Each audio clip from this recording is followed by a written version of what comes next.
Howdy, howdy. Let's get started. Um, we're gonna see if she remembers anything. I barely remember.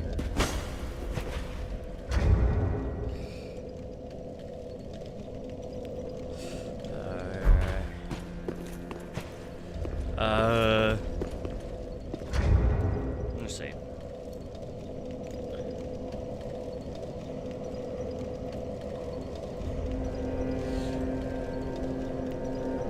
Hi, what's the last thing you remember?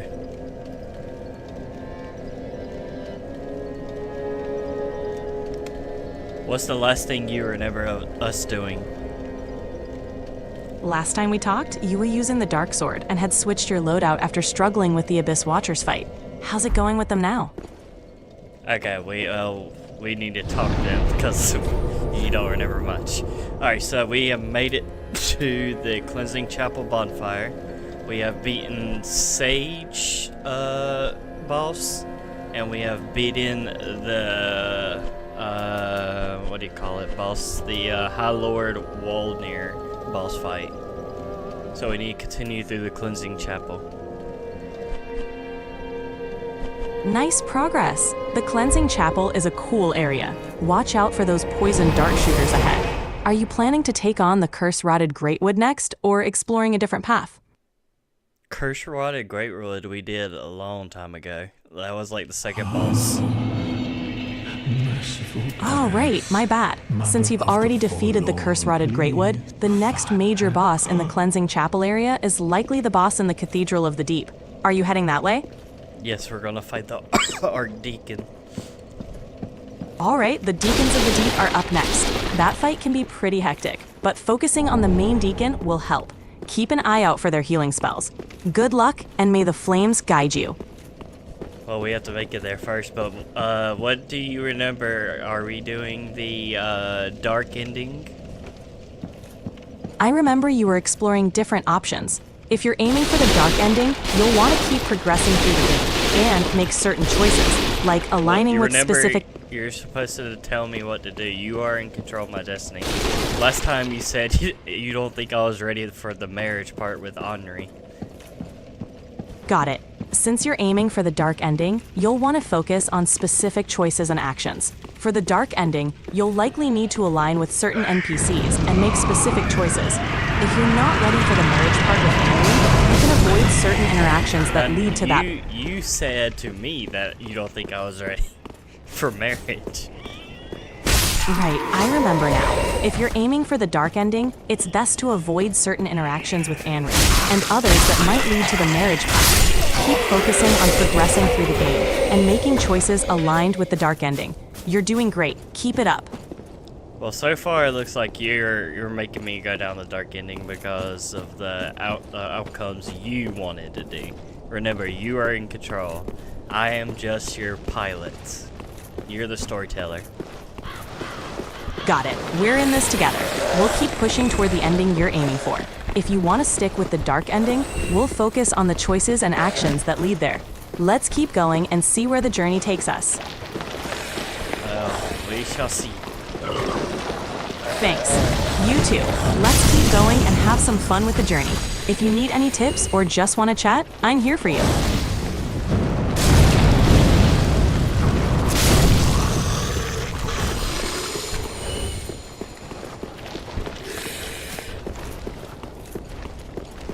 Alright, so I'm making my way through right now. Sounds good. Take your time and stay sharp. If you run into any tough spots or need advice, just let me know. Good luck out there.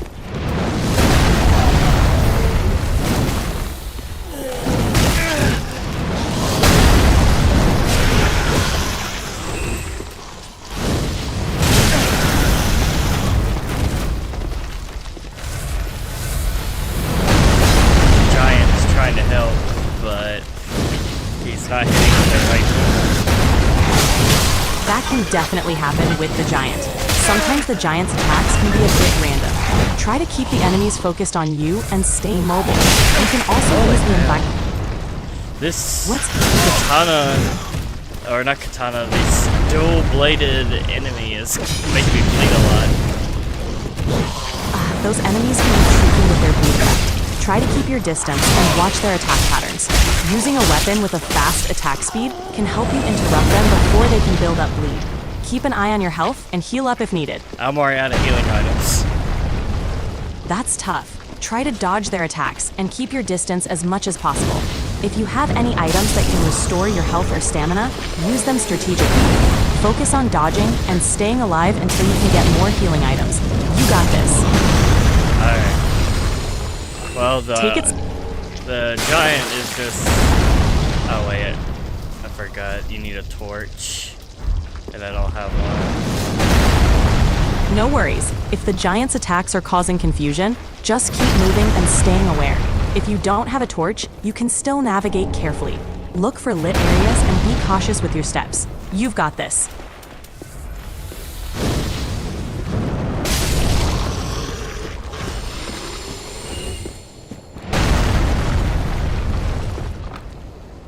I need to go up there and get the shortcut because I got feeling I'm gonna die. Heading for the shortcut sounds like a good plan. Take it slow, watch your stamina, and be mindful of your surroundings. If you can, try to take out enemies one by one to avoid getting overwhelmed. Good luck.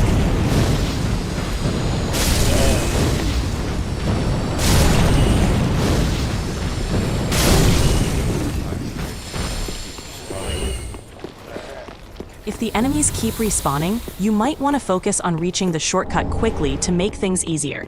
Keep an eye on your stamina and use the environment to your advantage. You can do this. Alright, we have touched the shortcut. Great job. The shortcut will make things much easier. Now you can move around more freely and save time. Keep pushing forward and you'll conquer the challenges ahead. You got this. So what's the lore about the Deacons of the Deep? Sure. The Deacons of the Deep are a group of clerics who serve Aldrich, a former priest turned devourer of gods. They reside in the Cathedral of the Deep, where they conduct rituals and guard the entrance to the swamp. In the game, they're not a single entity, but a group that supports Aldrich's influence. Their main goal is to protect and worship their leader, Aldrich. Keep that in mind as you face them.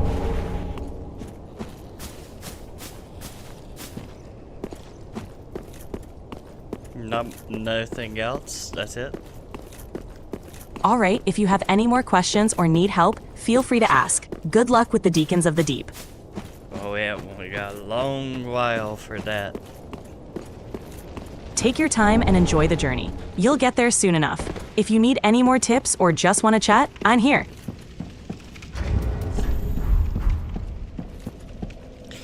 Since we don't have a torch, should we A, go try to find one, or B, stock up on the blood, let's see what the item's called, the blood moss clumps?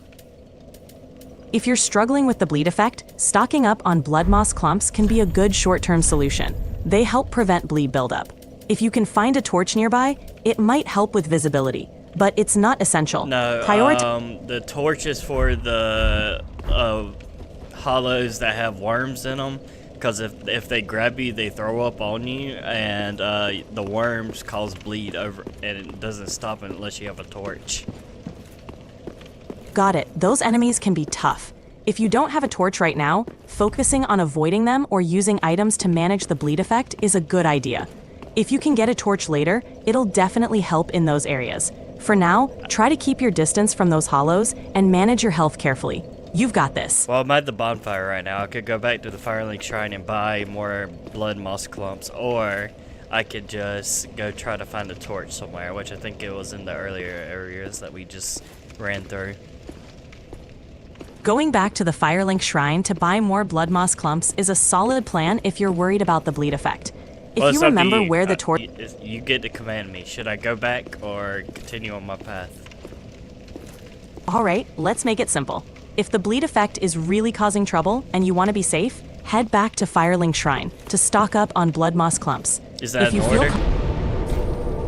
Yes, let's go back to Firelink Shrine to stock up. Thank that you. way you'll... You're welcome. Take care and good luck out there. The problem is I don't want to interrupt her, but she doesn't... She's back to not commending again. I don't even think I could buy any. Alright, we have a problem. The only thing we could buy is purple moss clump. We can't buy any more blood, so I could buy the torch though. There's a torch here. In that case, grabbing the torch is a great idea. It'll help you deal with those hollows with worms and manage the bleed effect. Go ahead and pick up the torch, and then you can continue your adventure with better preparation. You got this. Oh wait, Grey Rat's back. He might have some. Great thinking. Check with Grey Rat. He might have. Yeah, he does. I'm sorry, but you've hit the daily limit for advanced voice. Okay. You can yeah, switch to standard now to keep. Alright. We talked to Grey Rat. He had 13. We could buy 13 of them, so I bought all 13. Nice move. Those blood moss clumps will definitely help you out, especially with managing bleed buildup. You're looking a lot more prepared now. What's your next move? Back to the Cathedral of the Deep, or are you tackling something else for now? Well, the armor we are using is the sellsword armor. But he has new armor, including some more weapons and shields. He has the full knight set, the assassin armor, and the Pontiff Knight Shield. Looks like Greirat's got some great new gear.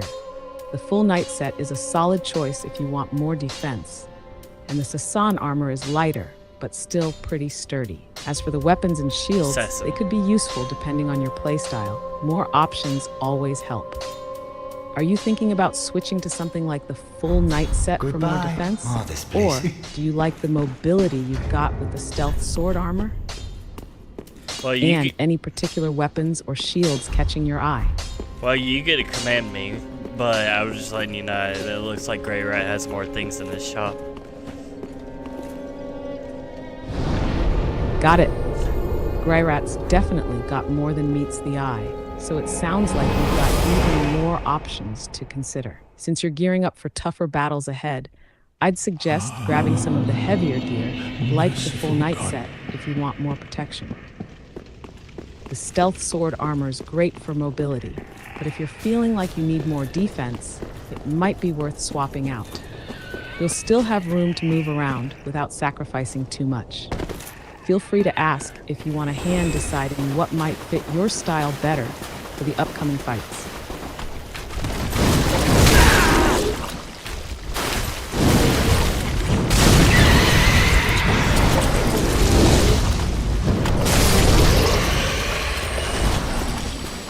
Alright.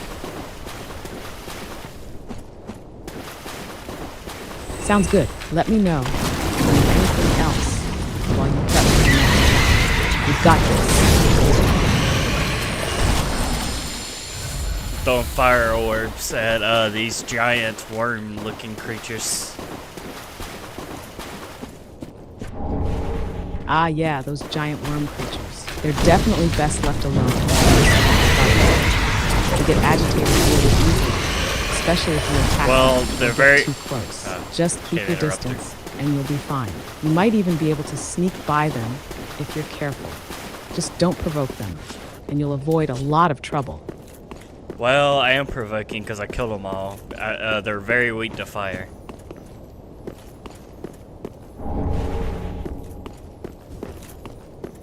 Ah, I see you're going full on with the fire.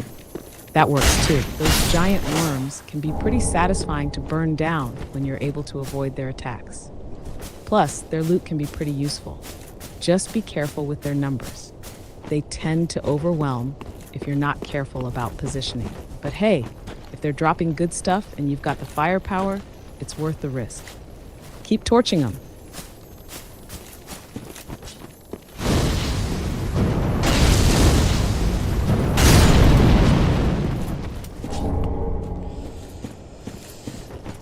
Alright, we are continuing on our path. We're about to hit the... Nice. Keep it up and let me know if anything She else pops interrupts up. in this version You're cruising more. through it. Should I fight the giant crystal lizard? The giant crystal lizard can be tempting, especially with its loot, but it's a bit of a gamble. It's not too tough, but it can be tricky to catch, and if you miss your chance, it'll likely flee. If No, you're quick no, enough no, and no, want no, the no, goodies no, it drops, go for it. Just be prepared for a bit of a chase. If you're low on healing items or resources, though, it might be best to let it go for now and save your energy for something bigger. What are you thinking? Chasing it down or leaving it for later? The giant crystal lizards attack you. They do not run away. I'm asking for your command. Do I fight this or ignore it? Ah, gotcha. If the giant crystal lizard is actively attacking you, then it's definitely worth fighting, especially since it drops valuable items, including Titanite. The key is to be careful of its attacks, which can hit pretty hard, and watch out for its speed. If you're confident in dodging and your stamina's looking good, go ahead and take it down. But if you're feeling unsure, you can always leave it for now and focus on safer targets. What's your gut feeling? Ready to take it on? Or are you holding off for a better moment? Firekeeper, this giant Titanite demon is sleeping right now. I'm asking you, should I kill it for its upgrade?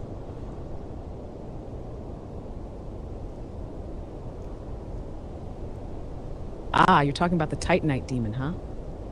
If What? it's the one I'm thinking of, it's a tough fight, but definitely rewarding. Killing I'm asking you, should I fight it? Yes or no? Yes, go for it. You'll get some good Okay. upgrades out of it. Just be prepared for a tough fight and watch your stamina. You got this.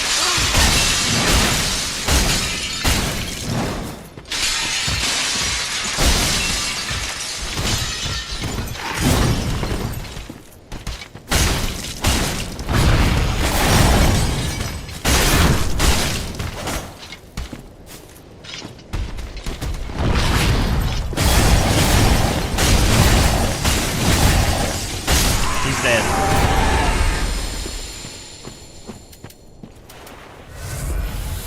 I hear you. That Titanite demon can be a real pain.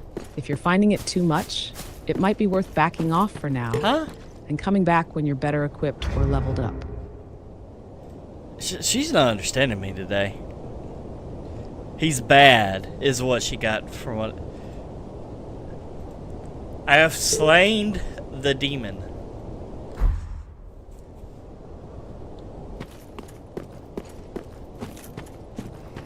Nice job. Taking down that Titanite demon is no small feat.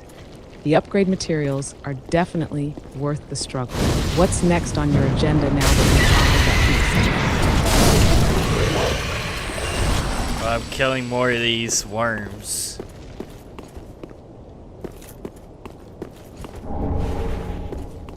Keep burning those worms. They're easy pickings now that you've got the firepower. Plus, you're racking up the loot and getting stronger with every one you take down. You're on a roll. Any lore you could tell me about this area that we're in? Definitely. You're in the Cathedral of the Deep, a place steeped in eerie history. It was once a sacred site, a hub of worship dedicated to the gods, but now it's a haunted, decaying ruin, overrun by monstrous creatures and deep corruption. The area is tied to Aldrich, a former priest who devoured gods and became a twisted, half-dead being. His followers, the Deacons of the Deep, guard this place in his name, continuing to worship and protect his power. The swampy, poisoned depths of the cathedral are a reflection of the area's decline. Once a place of purity, now twisted by Aldrich's influence and the spread of corruption.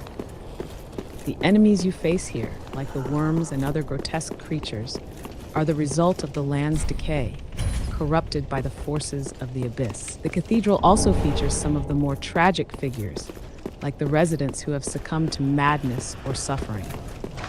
The deeper you go, the more you'll see how far the place has fallen. There's a sense of decay, both in the environment and in the souls that linger here. Is there any particular part of the area you're curious about? Nah, I'm just asking the details of the place we're in, that's all. Gotcha. You're currently in the Cathedral of the Deep, which is part of the larger area called the Cathedral of the Deep, located in the region of the Irithyll of the Boreal Valley. The cathedral is home to several key features. One, the swamp. I don't think this place has As soon as anything you to do with enter, the you're Aerodrome. greeted by the swamp, which is filled with toxic sludge and dangerous creatures, like those giant worms and rats. The swamp is a murky, poisonous area that slows your movement and adds a layer of danger to your exploration. Two, the cathedral's interior. The grand interior is filled with dark, decaying architecture, broken columns, shattered stained glass, and giant statues. The deeper you go, the more you'll encounter the Deacons of the Deep, who are servants of Aldrich, one of the game's main bosses. Three, the Deacon's Room. This is the large area you're likely heading toward, which houses the Deacons of the Deep boss fight. It's a chaotic room filled with many enemies, but there's one main Deacon who is the focus of the fight. 4. Secret areas. There are hidden paths and shortcuts scattered around the cathedral, including the path that leads to the Pit of Hoffman, where you encounter some of the darker aspects of the area's history. 5. The Curse of the Cathedral. The area is known for its curse, and the creatures here, like the worms and rats, are the byproducts of the rot and decay that has set in. The cathedral was originally a holy place, but now it's a corrupted ruin. 6. Aldrich's influence. The entire area is suffused with the influence of Aldrich, the devourer of gods. His followers, including the Deacons, maintain a twisted and the cathedral's condition reflects his corruption. So overall, the Cathedral of the Deep is a place of great sorrow and decay, haunted by the consequences of Aldrich's actions. It's also a site where the game's darker themes, like madness and the spreading of the abyss, really come into play. Why does the Abyss turn people mad?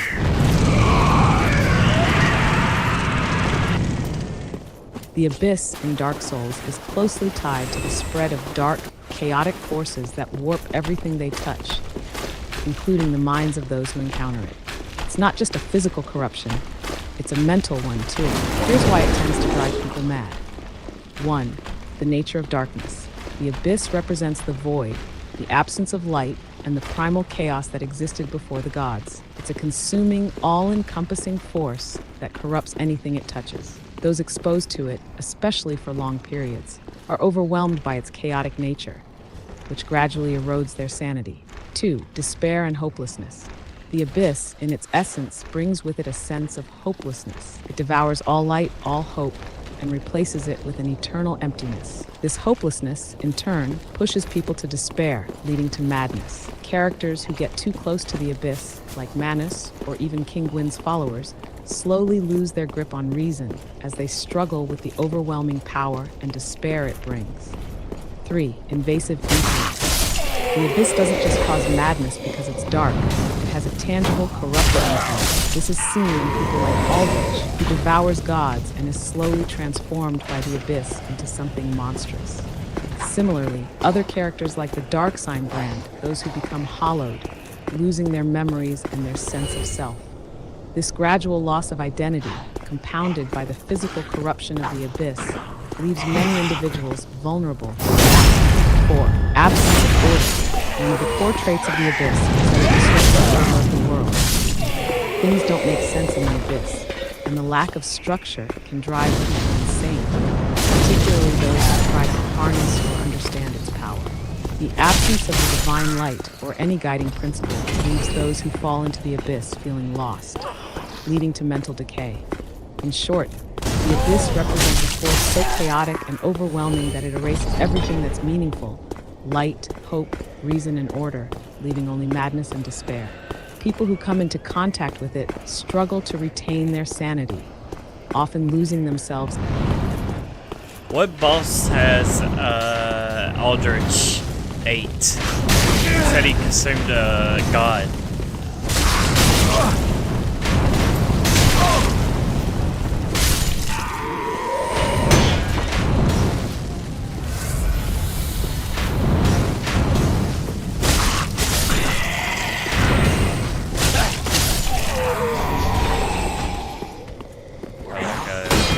Fix her.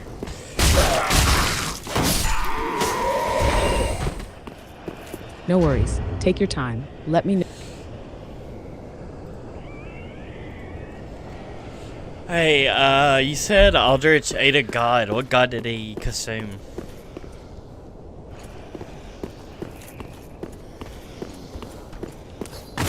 Aldrich, the devourer of gods, consumed a god named Gwyndolin, who was the youngest child of Gwyn, the Lord of Sunlight. Gwyndolin was a prominent figure in the Dark Souls lore, associated with the moon and the dark sun, worshipped by followers in Anor Londo. Aldrich, initially a priest, became obsessed with consuming powerful beings and gods to fuel his insatiable hunger.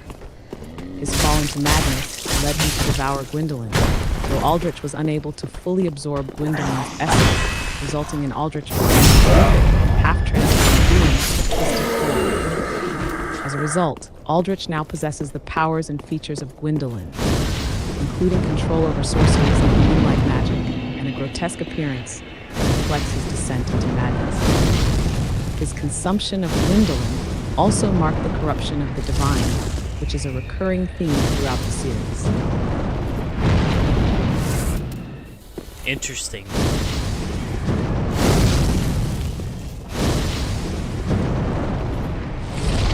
How many sons or daughters has Gwyn had?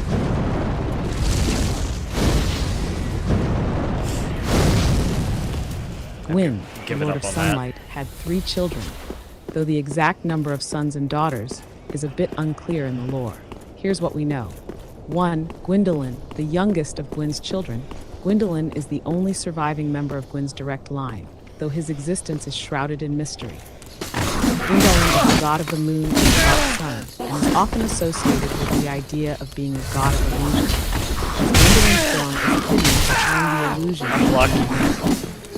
It's suggested that Gwyndolin may have been adopted or kept hidden for some reason, especially because of their association with the moon and their vulnerability to the sun's light. 2. Aldea. Gwyn had 2 sons, but Aldea was one of the more tragic characters in the lore, as he was transformed into a hollow and later became an abomination to himself. Aldea's tragic downfall, a common theme of the story, is tied to the notion that is Gwyn had canon to that fight for every bit of Aldea faith is in one last fucking note Gwyn's when son? carrying out his brother as king. Wait, is Aldea Gwyn's son? I don't think he's Gwyn's son. I thought that was Vendrick's brother. You're absolutely right. My mistake there. Yeah. Aldea is not Gwyn's son. I misspoke. Aldea is actually Gwyn's brother. He was the king of the Fire Keepers. Huh? And he was not as fully invested in his role as a divine god figure. Instead, Aldea sought out greater power. did they try by to meddling force with forces lore that on ultimately Scholar? led to his transformation and descent into madness. This might just be they. Gwyn's I'm actual bugging. children are 1. Guinevere, his daughter, Yeah, who is often Guinevere. associated with the sun and fertility. She was also married to a few gods throughout time. To Gwynia, Keep going.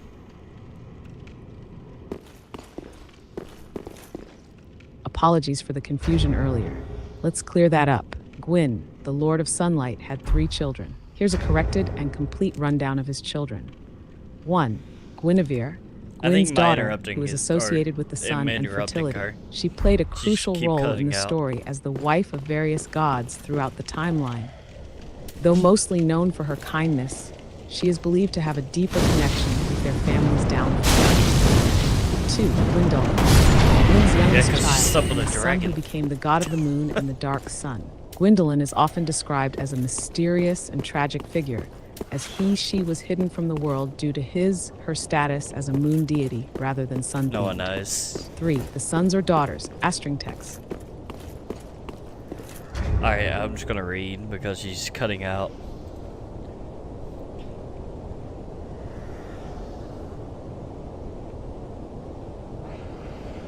Okay, Guinevere, she read that. Gwendolyn, yes. And then,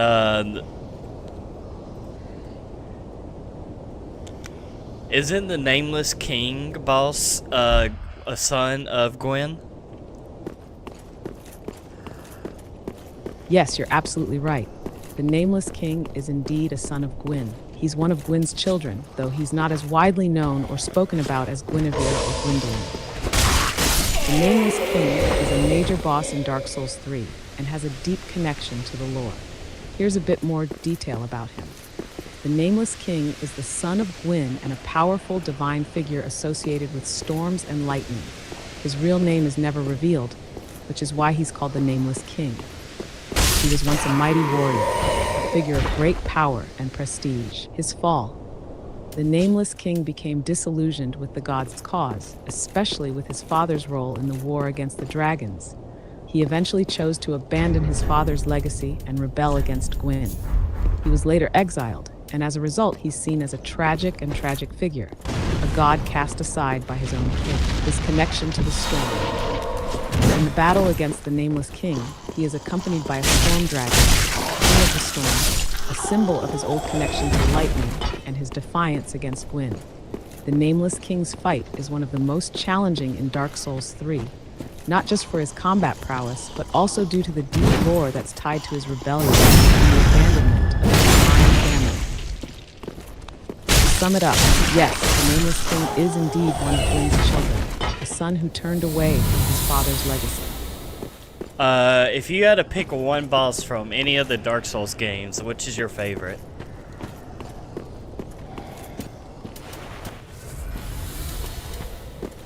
That's a tough one. There are so many incredible bosses across the Dark Souls series. But if I had to pick just one, I'd probably go with Ornstein and Smuff from Dark Souls 1. No way, she likes Ornstein. Their battle is an iconic one for many reasons. The combination of Ornstein's speed a lot of and people agility, like that one. paired with Smo's sheer brute force, creates a fight that tests your I can't patience, hate. skill, and adaptability. It's a perfect blend of offense and defense, and the sheer intensity of the fight, especially as they get more difficult when both are active, makes it a memorable challenge. Plus, the lore surrounding them, how they were the right hand and left hand of Gwyn, guarding the Princess of Sunlight, adds a lot to the fight's emotional weight. It's also one of those fights where you can't just brute force your way through. You really have to focus on positioning, dodging, and making sure you're aware of both bosses' moves at the same time. What about you? Do you have a favorite boss? I have Sif, the dog, is probably my favorite. The Great Wolf. Artorias is probably another one, and probably Fume Knight from Dark Souls 2.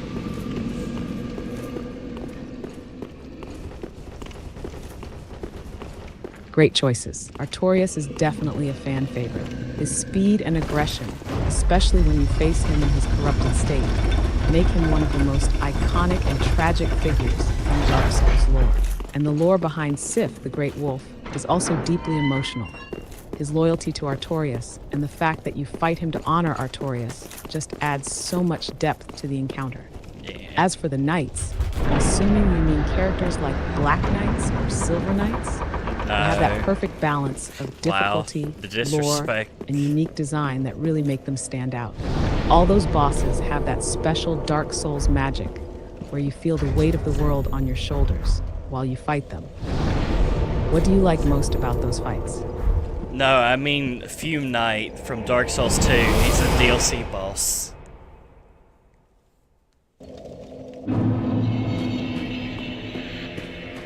Ah, the Fume Knight. Now we're talking. He's definitely one of the most challenging bosses in Dark Souls 2. The fight has a lot of intensity because of how aggressive and relentless he is, not to mention his powerful attacks with that massive fume sword.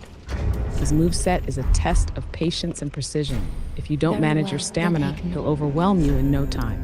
What makes him stand out, aside from the challenge, is his backstory. He's a tragic figure, cursed by his own armor and bound to the Fume Fortress, always wielding that immense weapon as a symbol of his fall from grace. The Fume Knight represents the idea of carrying the burden of a past mistake, which resonates with a lot of the themes in Dark Souls. How did you feel about the fight? Did you enjoy the challenge, or was he a bit too much to handle? He's literally my favorite boss in all of Dark Souls 2. I mean, a lot of people don't like Dark Souls 2, but that's like the best boss fight. The whole DLC is pretty good. Everyone likes Sir Alon also.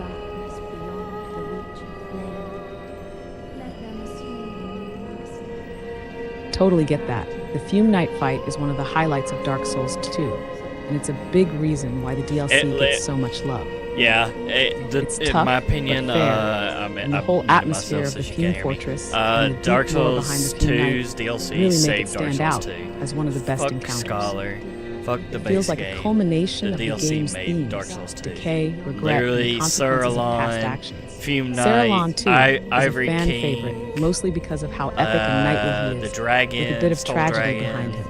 He's a The cool, fight before honorable the Stone figure Dragon that adds kinda to the sucks DLC's rich because, storytelling. that A lot of boss is people mid. do have mixed It's like feelings about another, Dark Souls 2, but I think that DLC really it's helped another redeem it. one of those types The of bosses, like Fume gimmick Knight and bosses. Suralan, are a big part of what make it stand out.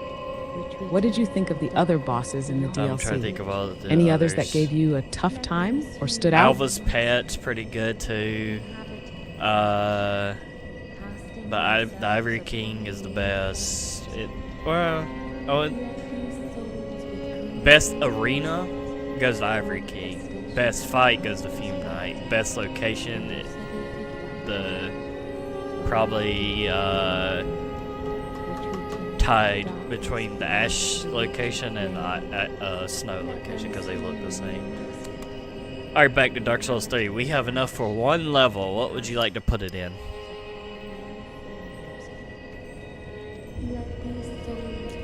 Back to Dark Souls 3. For that one level, I'd recommend putting it into Vigor if you want more health and survivability. That'll make a big difference when dealing with tougher enemies and bosses, especially with your aggressive playstyle. Alternatively, if you're feeling confident and want to up your damage potential, you could invest in Endurance for more stamina or Dexterity to give your Uchi Katana a nice little boost. What's your preference? Well, I don't... What weapon am I using right now? You should know this. You're currently using the Dark Sword. You switched from the Uchi Katana to the Dark Sword to Yes. help with the Abyss Watcher's fight. So, considering you're using the Dark Sword, I'd recommend investing in Strength or Dexterity to further enhance your damage, depending on your build preference. Strength will make the Dark Sword hit harder if you want to focus more on raw power. If you're focusing more on agility, Dexterity would be the better choice. What do you think? I need you to command me. I just wanted to make sure you knew why we changed the weapons, but it looks like you do. So, command me. Should I do Vigor, Strength, Dex, or Endurance? It sounds like you're stuck in between those four options.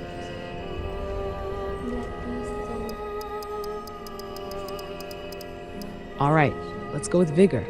You've been doing well with your offensive power, but health is key when facing the harder bosses ahead.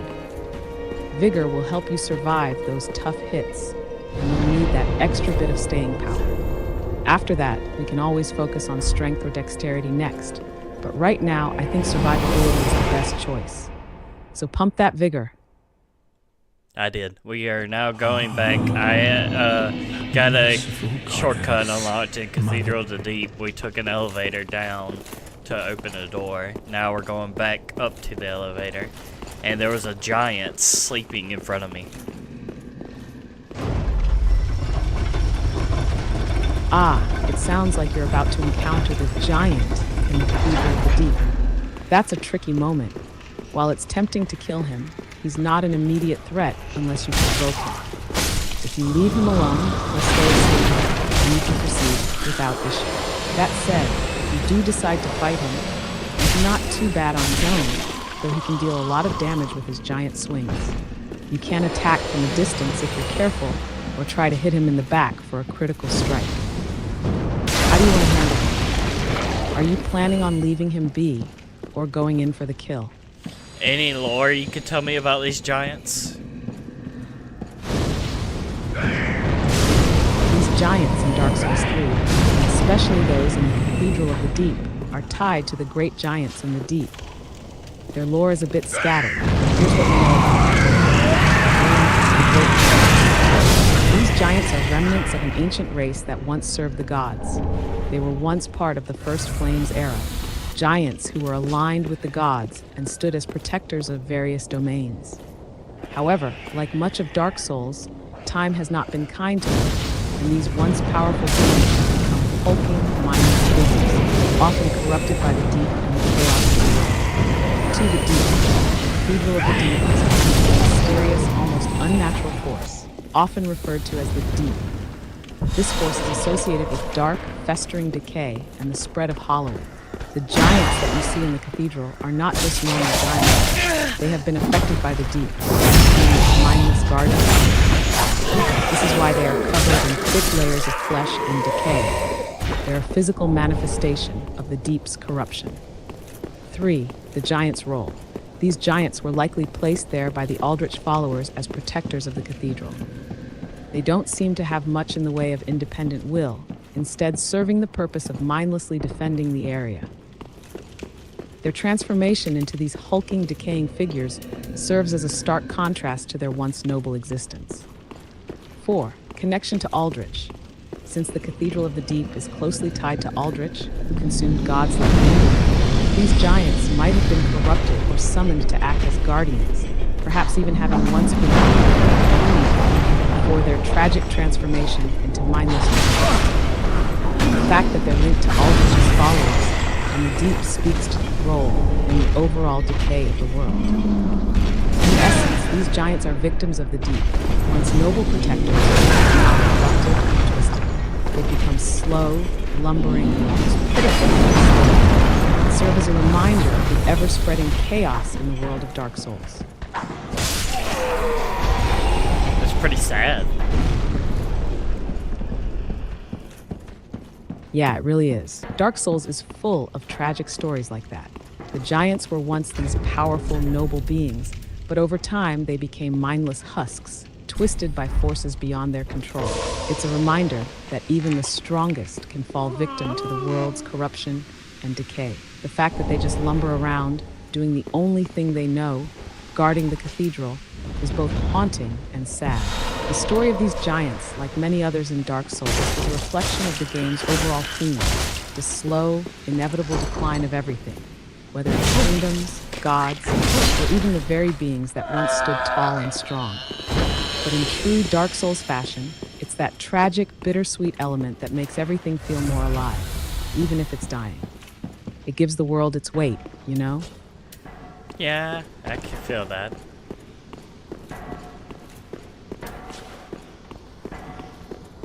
It's one of the things that makes Dark Souls so unique. The world feels alive, even in its decay. Every corner you turn, every boss you fight, there's this sense of loss and history.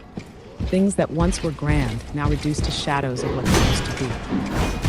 And yet, we keep pushing forward, trying to make sense of it all, or simply to survive.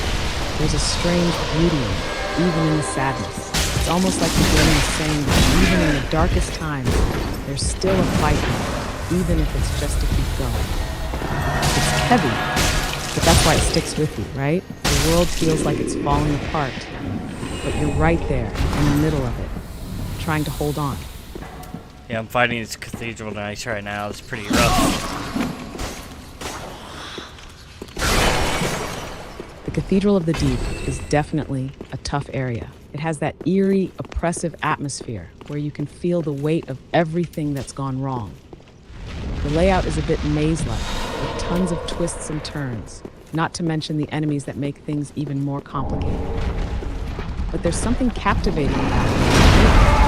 Design, boss work, sense of history and drama, it all comes together to create this haunting environment.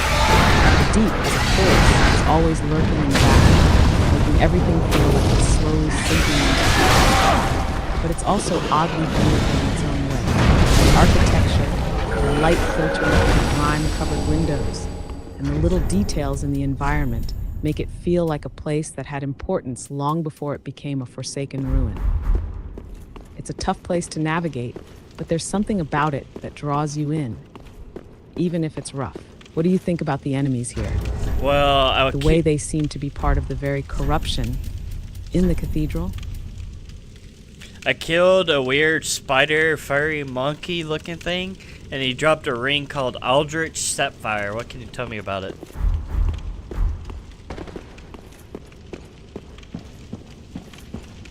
Ah, you encountered one of those fallen priests or stepfathers. those bizarre, twisted Stepfathers? creatures that haunt the Cathedral of the Deep. What the hell? As for the Aldrich's Stepfire Ring, it's a unique item that ties into the game's lore and the influence of Aldrich. Here's what it does and its significance. Aldrich's Stepfire Ring. Effect. Sapphire. This ring boosts fire and dark damage, but it also reduces the user's defense in exchange. It's an interesting choice for a build that focuses on offensive magic or pyromancy, Hold up. especially if you're looking. I killed it and it dropped a ring called the Aldrich Sapphire Ring.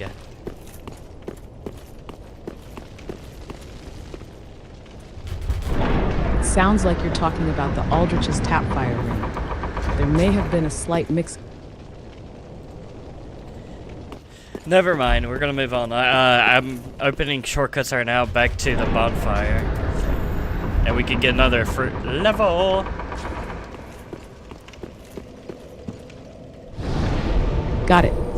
You're making great progress opening shortcuts and unlocking easier paths. As for that extra level, let's think about it. This is your chance to decide what you're looking to improve.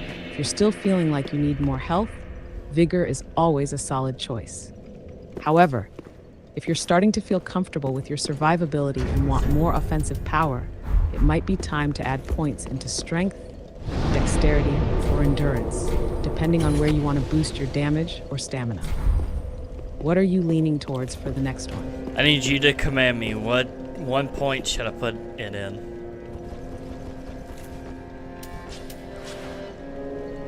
All right, let's go with strength.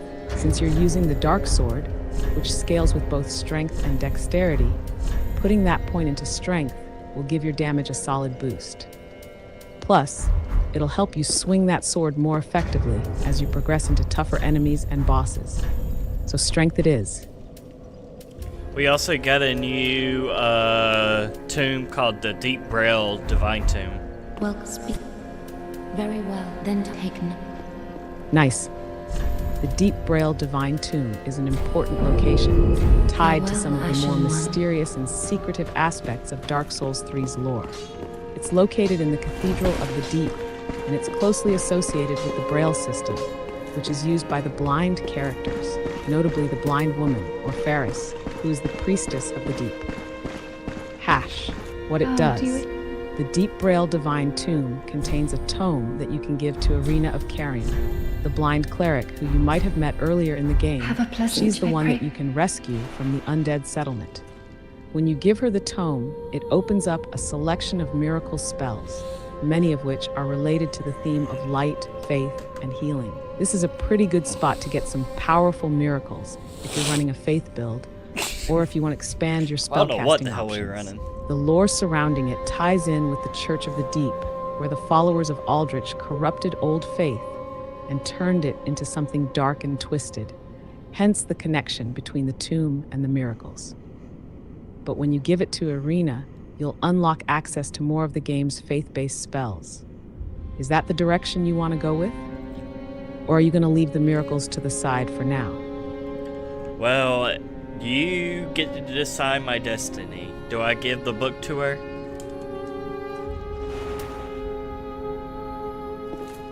All right, I command you to give the book to Oh, Irina. do you wish- The miracles she offers can be pretty useful if you want some Champion utility our spells, dark tale, of especially ones like course, Homeward or only Heal Aid. The little creatures that live. Plus, the lore behind it fits the theme of light and dark, which is pretty cool in the context of everything you've been doing. Even if you're not fully invested in a faith build, having those miracles in your arsenal could be handy. So, go ahead and give her the book. You can always adjust your strategy later, but for now, it'll open up some interesting options for you. Well, we gave it to her, but sadly we don't have enough faith. We got the new spell called Deep Protection, and we have Gnaw. What can you tell me about these two new spells? Have a play.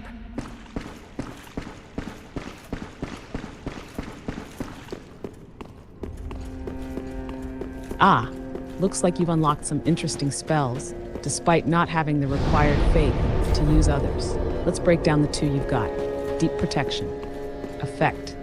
Deep Protection is a buffing miracle that increases your defense and resistance to status effects, like poison, bleed, and curse. It's It's a great spell if you're planning to face tough enemies or bosses that have strong status-inflicting attacks. The more faith you have, the more potent the spell becomes. But even at low faith, it still gives you a nice little edge in terms of survivability. Lore, it's tied to the deep, which is part of the corruptive influence of Aldrich and his followers. The spell offers protection against the very forces that the deep represents.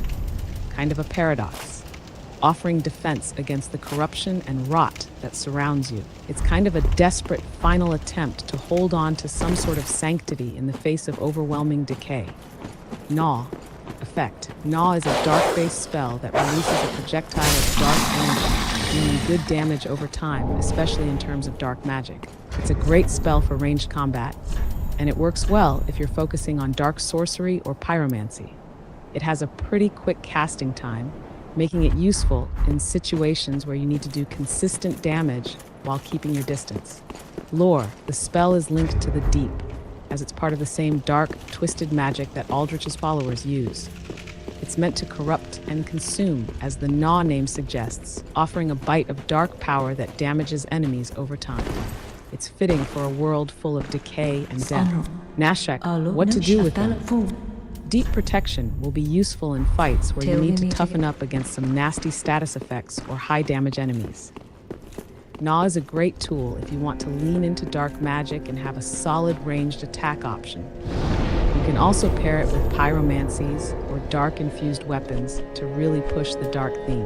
If you want to mix up your playstyle a bit, both spells could open up some fun, versatile options.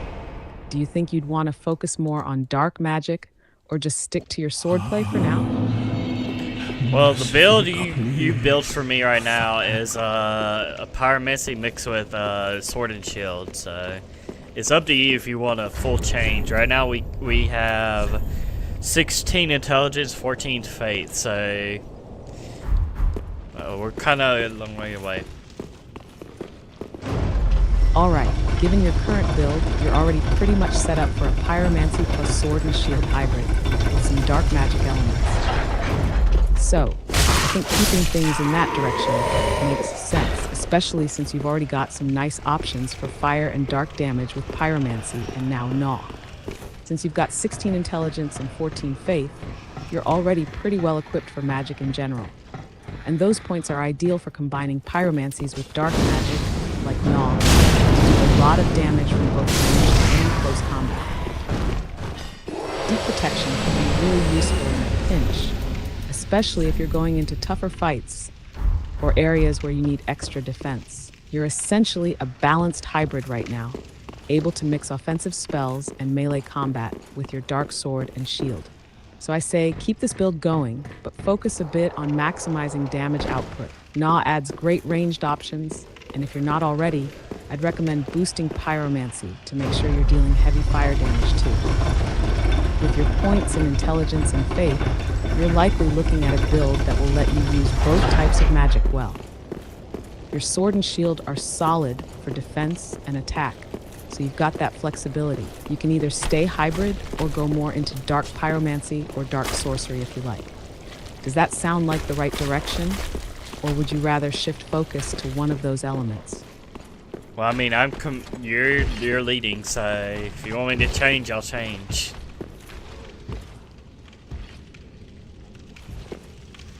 All right, I'm sticking with what we've got then.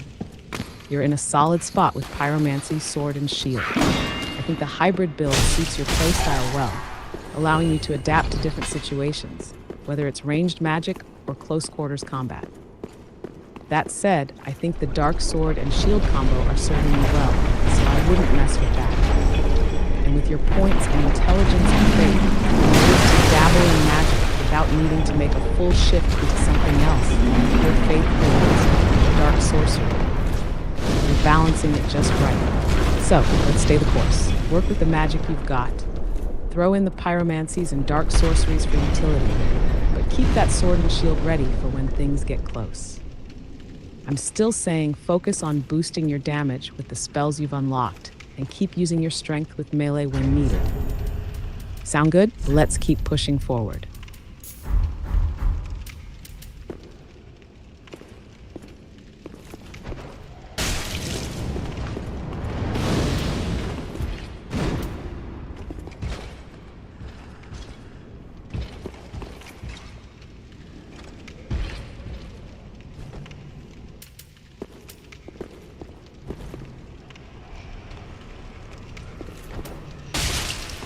find more of these Cathedral Knights. Ah, the Cathedral Knights. They're some of the more striking enemies in the Cathedral of the Deep. You've probably seen their imposing armor and their big, heavy weapons. These guys are tough, but they drop some decent gear when killed. You can expect them to use large, sweeping attacks with their spears or great swords, and they have a lot of resistance to magic, which can make them harder to deal with if you're relying on pyromancy or sorcery alone. They fit into the lore of the cathedral, serving as guardians to the fallen gods, and their armor design is quite a nod to the old Knights of Gwyn from the first game. I'd say they're part of the skeleton of the old world, still standing guard over the wreckage. If you're hunting them down for loot, there's a chance they'll drop things like the Cathedral Knight set, which has good defensive stats in those weapons. And if you want a big, hard-hitting weapon, you might find their greatsword or spears to use. Go ahead and hunt them down. They'll be tough, but you'll get some solid rewards in the process. Are you hunting them for gear or just exploring the area?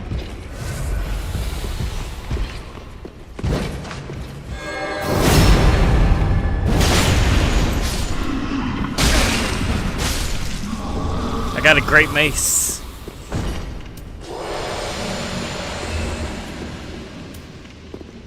Nice. The Great Mace is a powerhouse of a weapon. It's a heavy strike weapon with huge damage potential, and it scales with both strength and faith, making it a great option if you're looking to mix up your build or give your enemies a taste of some devastating blunt force trauma. A few things to know about the Great Mace.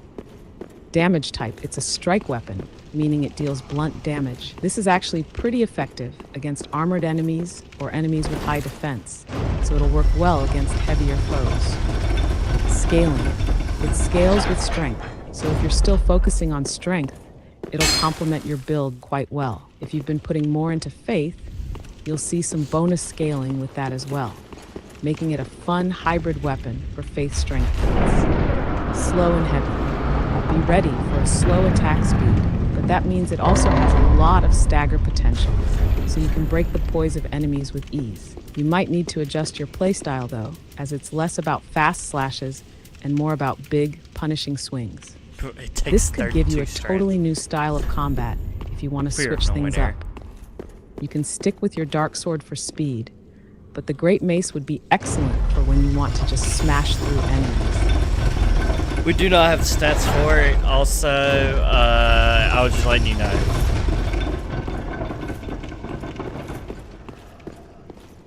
Got it.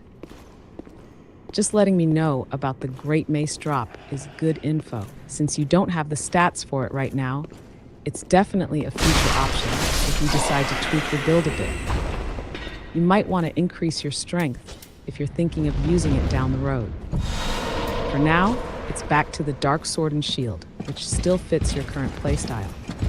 Keep pushing through the cathedral, and you'll probably come across more cool gear like this, so who knows what's next. Let's keep grinding.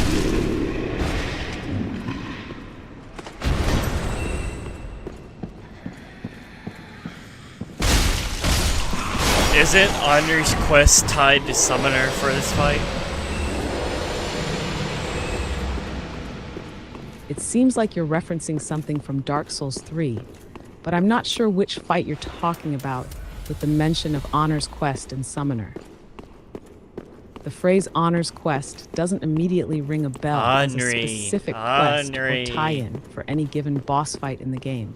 And Summoner could be a reference to various enemies or roles, maybe a summon situation for a boss fight. If you're referring to a boss fight where summoning is involved, it could be related to things like the Abyss Watchers, the Dancer, or others that are more commonly fought with help.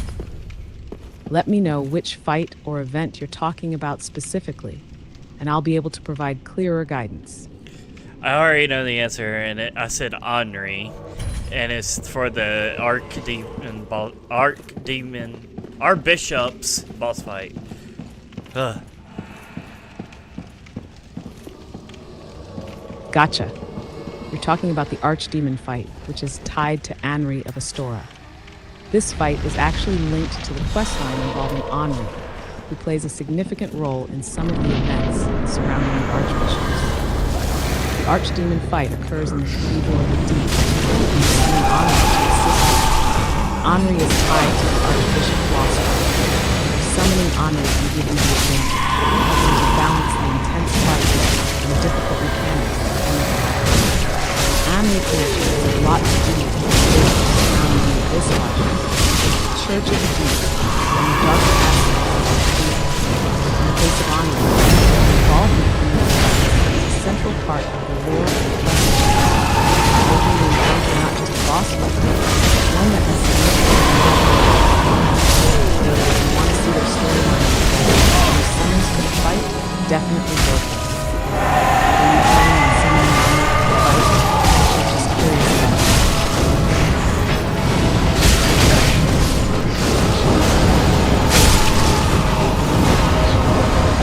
Fine. Alright. No more fights. What's next on your agenda?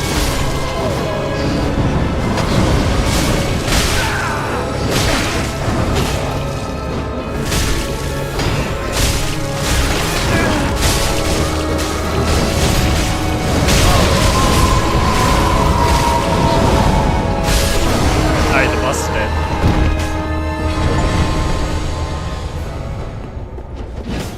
Nice. Another boss down. How did the fight go? Anything tricky, or did it go smoothly with your setup? No, it's a gimmick boss fight. To be honest, the boss fight sucked.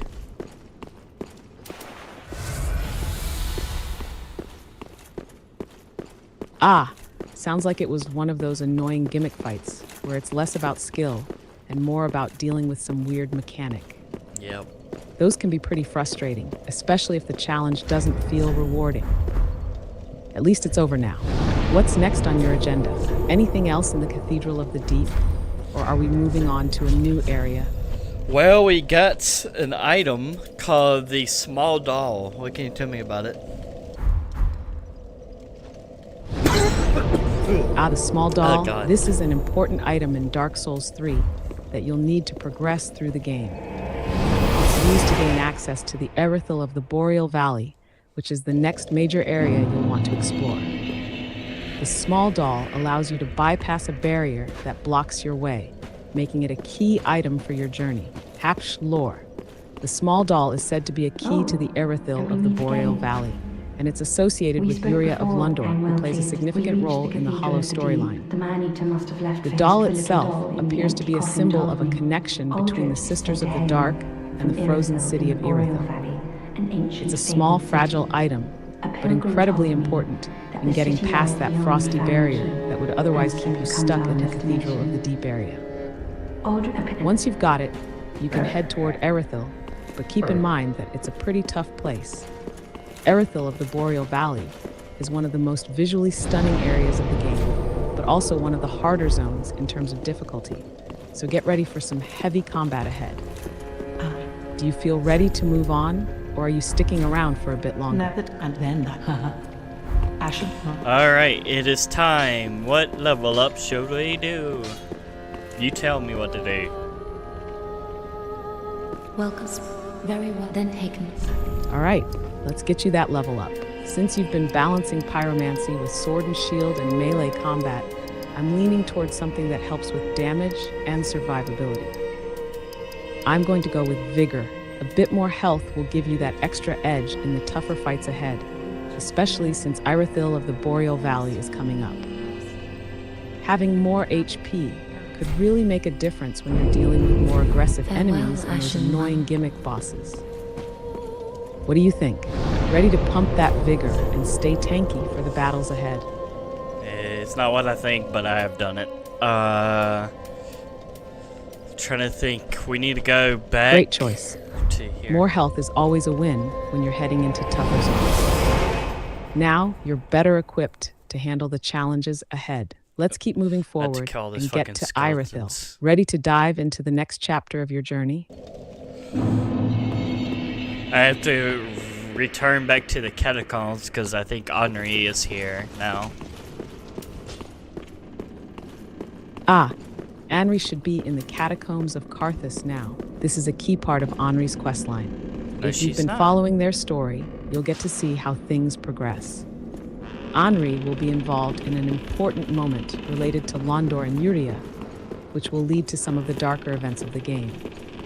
When you meet Anri in the catacombs, make sure to interact with them and check out any dialogue options. Anri's path is tied to They some kinda important burst it. story elements, and what happens next could influence some later events. Are you ready to head back, or do you need a quick refresher on the catacombs before you go?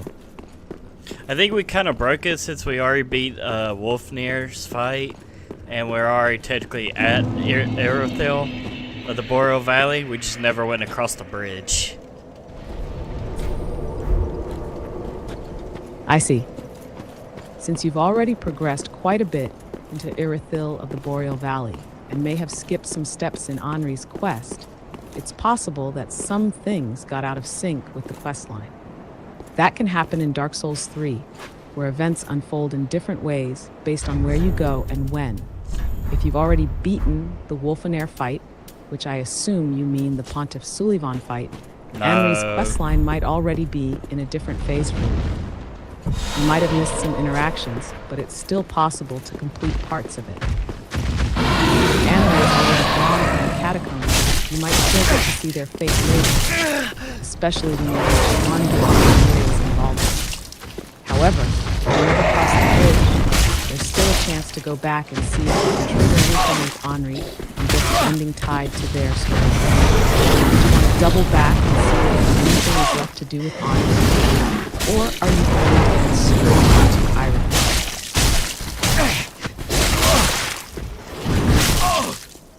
Fighting a weird dog with his torso open, like ribcage.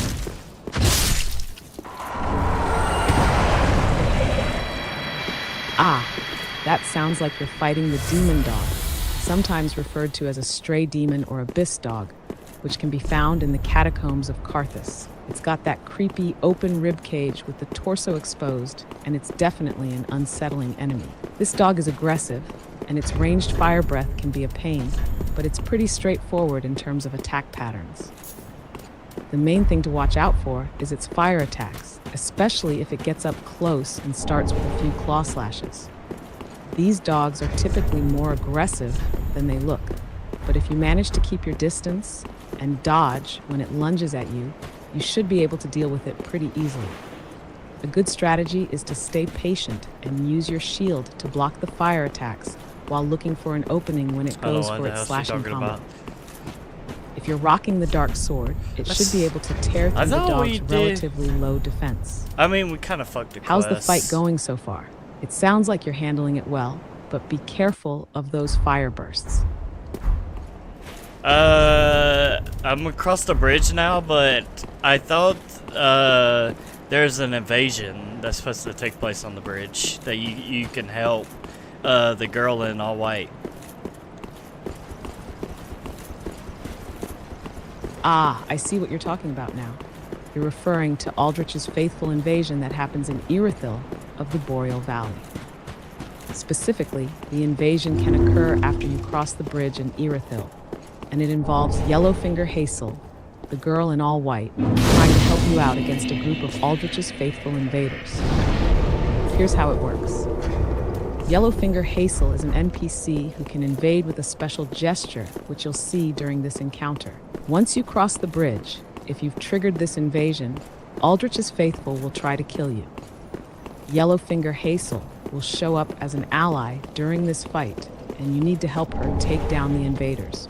She's a bit of a glass cannon, so it's useful to focus on keeping the faithful off her while she does her damage. If you help Hazel, she will reward you with some good loot, and you can even progress in her own quest line, which is tied to the whole Aldrich's faithful and Aldrich's followers. It's a nice touch to have her assist you, especially if you're going for the helpful NPC summon angle. But if you're aiming for her special gear or ending, you'll want to make sure you're following her storyline correctly, as she has some pretty interesting interactions that you wouldn't want to miss. Do you see her showing up now? Are you ready to assist her in taking down the invaders? No, I think it's too late because I think you have to summon her for the Mound Maker fight, and technically, I died a lot to that dude, and he just died because we killed him or killed the boss, the tree boss. So never mind that quest. Anyway, we got a new level Well, up. speak very Commend well. me. Then take note. Got it? Since we're past the Mound Maker fight and the Yellowfinger Hazel quest, let's focus on that new level up.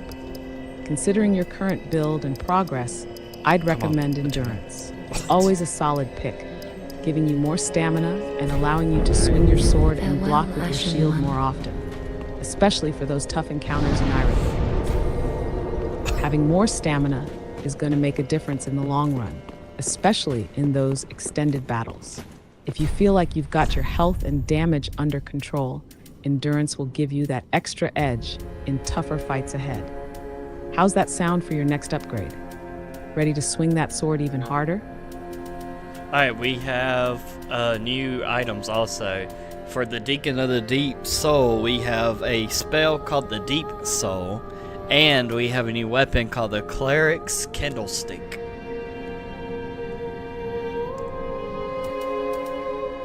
Nice. You've picked up some interesting loot. Deep Soul spell. This spell is a sorcery that comes from the Deacons of the Deep. It's a magic projectile that fires a long-range homing bolt of energy. While it's not as strong as some of the more powerful spells in the game, it's great for dealing consistent damage from a distance. It could be useful if you're trying to mix in some magic with your current build, especially if you want to throw out some extra projectiles while still using your sword and shield for close combat. Cleric's Candlestick weapon. The Cleric's Candlestick is an interesting weapon. It's a faith-scaling weapon, making it more suited to builds with higher faith. It's a unique weapon, essentially a mace-like candlestick, and can be used for both blunt strikes and casting miracles. It's a dual-purpose weapon in that regard, allowing you to smack enemies while also having some support utility for casting. If you're leaning toward faith or magic for your build, the Cleric's Candlestick can be a solid weapon to play around with, though you may need some upgrades to make it as strong as your current Dark Sword. How do you feel about these items? Would you want to integrate the Deep Soul into your build or stick with your current setup for now? And as for the Cleric's Candlestick, it's definitely worth experimenting with, but we might need more faith to get full value out of it. I'm just letting you know, if you want me to use the soul, I will use the soul. If you want me to keep the soul, I will keep the soul. You have to command me. I'm just letting you know what is happening in our game. Got it. Since you're letting me take the lead here, I'll decide the next move. With the Cleric's Candlestick being faith scaling, it could be fun to experiment with, but since your current build is centered more on pyromancy and dex strength, I'd recommend sticking with the Dark Sword for now. Ooh. It fits better with your melee-heavy playstyle I'm actually and will surprised be she more doesn't want to reliable change. for the tough fights ahead. As for the Deep Soul spell, if you're not investing heavily into intelligence or faith, it might not be super effective right now. Can use it. We can keep it in the back pocket if we decide to tweak your build later. But for now, let's focus on getting through Irithyll and beyond. I'd say stick with your Dark Sword and fire spells for the moment. We'll save the Cleric's Candlestick for later if you want to experiment with a faith build down the road. Now, Does that sound good? Let's keep pushing forward with the build we've now, got. Imam, come. Alright, we will wait on it. Let's go back to Irithyll. Perfect. Back to Irithyll we go. There's a lot of fun stuff ahead in this area. Plus, you're about to get into some serious action with those creepy enemies and the Pontiff Sulivan fight looming. As you're heading through Irithyll, make sure to keep an eye out for those hidden paths and secrets. The area can be a bit tricky to navigate with ice and fire enemies lurking. There's also the chance for more NPC invasions, so you'll want to be ready for some extra chaos. Let's press on. Keep that Dark Sword ready and stay sharp.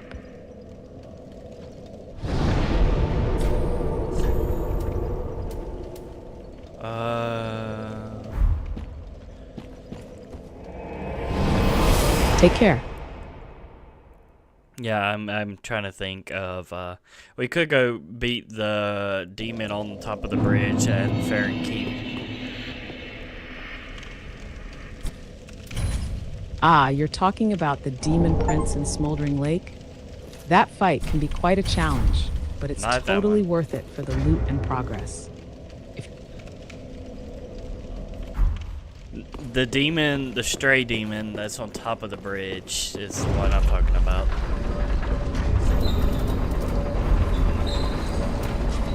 I got it. You're referring to the stray demon that sits atop the Irithel Bridge in Irithel of the Boreal Valley. No. This demon is a rematch from Dark Souls 1, and while it's not quite as tough as some of the later Yes, bosses, kinda. it can still Long hit good hard case. if you're not careful.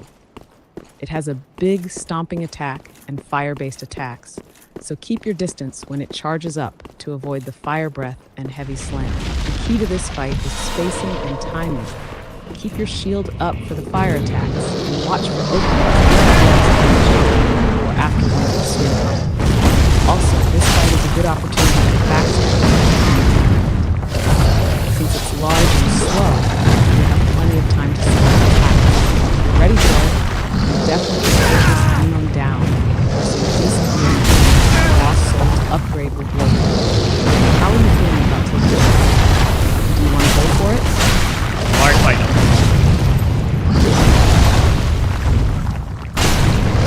Ah, you must be talking about the near part. Are you referring to Mari or Abyss, or maybe even a different fight where you battle against more enemies or bosses? Could you clarify a bit? Fight him. That was that. No, he grabbed me. Sounds like a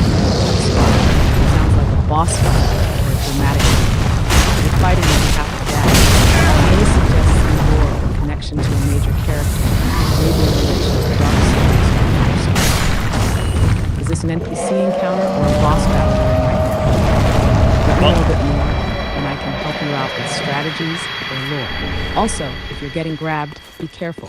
It usually means an instant kill or heavy damage. Yep, it's heavy damage.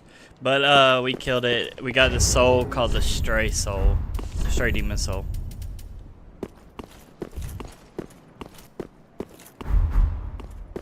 Nice job.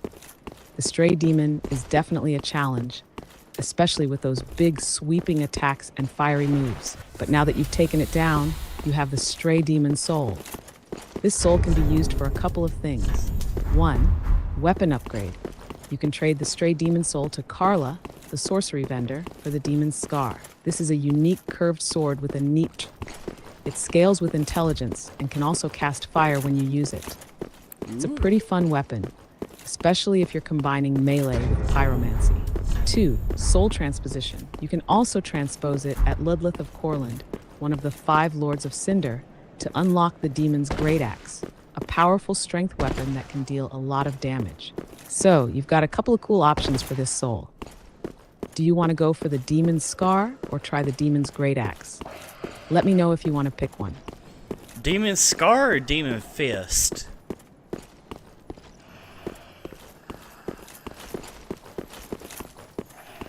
Both the Demon's Scar and the Demon's Fist are great options, but they serve different What the fuck is purposes. the Demon So Scar? let's break them down. Demon's Scar.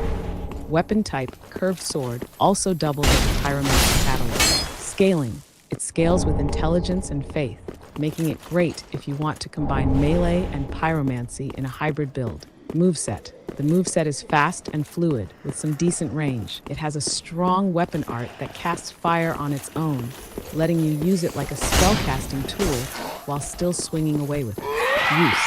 Ideal for a magic-focused build with some swordplay mixed in, especially if you're aiming to integrate fire spells into your combat style. It's a good fit for the current Pyromancer build.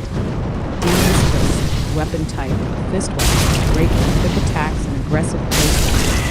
Scaling. It scales with strength and dexterity, so if you're using a more physical build, this could be a solid choice. Moveset. The fist weapons are fast and have quick multi-hit combos, with the weapon art performing a flame and touch. This can also be used to deal with enemies quickly, especially when they're up close. Use. If you want to focus on melee combat and dish out quick high-speed damage. The Demon's Fist will give you a lot of flexibility. It's great for dealing with swarming enemies and aggro bosses. Which to choose? If you want to keep your build focused on pyromancy, the Demon's Scar will be better for you. You can cast spells while swinging it, keeping your combat versatile. If you're looking to focus more on melee combat, particularly with quick strikes and flame-based punches, then the Demon's Fist is a great choice for high-speed aggression. Since you're already using pyromancy and likely have a decent intelligence stat, the Demon's Scar might complement your playstyle more effectively. What do you think? That's part of the Ring City DLC. It's a flame sword. You have to kill the Demon Prince. I was wondering, I was like, what the hell is she on about? That's the wrong boss. The Demon Scar is from the Demon Prince. That's the DLC. We're nowhere near the DLC yet. Ah, you're absolutely right. The Demon's Scar is indeed from the Demon Prince boss in the Ring City DLC, not the Stray Demon in Irithyll. My bad for the confusion. For the Stray Demon, we'll be looking at the Demon's Great Axe as the main weapon you can obtain from transposing its soul with Ludlet. Here's a quick breakdown. Demon's Great Axe, weapon type, a heavy great axe. Scaling, it scales with strength, so if you're building for a strength-focused build, this would be an excellent weapon for you. Moveset. The moveset is a bit slower, but it delivers devastating damage with a huge reach. Its weapon art is also strong, as it lets you unleash a flame-infused attack. Use. This is a great weapon for melee-heavy builds that focus on brutal damage and strength scaling. If you want to stay focused on your current Pyromancer, Dex, Strength build, then the Demon's Great Axe is probably a solid option, and you'll be able to do some serious damage. Since you're not in the DLC yet, the Demon's Fist and Demon's Scar are off the table for now. No. But the Demon's Great Axe can still be a solid addition to your arsenal. Does that sound like a good option for now? The Stray Demon Soul, it is for the Great Axe and the Demon Fist, just not the Demon Scar. The Demon Scar is for the Demon Prince Soul. That's two different bosses. Ah! Thanks for clearing that up. Ah. You're absolutely right, and I apologize for the confusion. Here's the correct breakdown. Stray Demon Soul can be transposed into two possible weapons. Demon's Great Axe, a heavy strength-based weapon with huge damage output. Demon's Fist, a fist weapon that allows for quick, fiery attacks and is Dex strength scaled. Demon Prince Soul from the Ring City DLC can be transposed into Demon's Scar, a curved sword that also acts as a pyromancy catalyst, perfect for combining melee and fire magic. So, the Stray Demon Soul gets you the Demon's Great Axe and the Demon's Fist, while the Demon Prince Soul gives you the Demon's Scar. You're not in the DLC yet, the current options for the Stray Demon Soul are the Demon's Great Axe or Demon's Fist, both of which are powerful and geared toward strength and mixed with dexterity. Does that line up better with what you were thinking? Feel free to let me know if you'd like to dive into either of those options. I was just correcting you, but you are in command. If you want me to use the soul to get any one of those weapons, I will do it. Got it. Thanks for the correction. Now, as for which weapon to get, let's think this through. Demon's Great Axe, great for strength, huge damage, and it's perfect for smashing enemies. Great hits. If you're planning to go for a high strength build and want something that can really hit hard, this is your weapon. The flame-infused weapon art is also a nice Demon's Fist. If you want to go for a fast, aggressive playstyle with quick, fiery punches, this might be a fun and unique weapon. It's more suited for a dex strength hybrid and can dish out damage quickly in close combat. So here's my recommendation.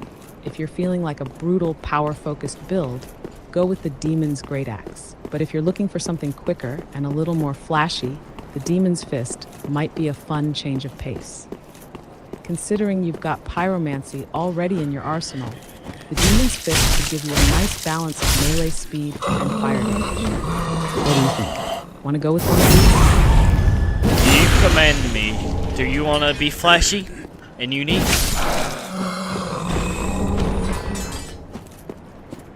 All right, let's go for flashy and unique then.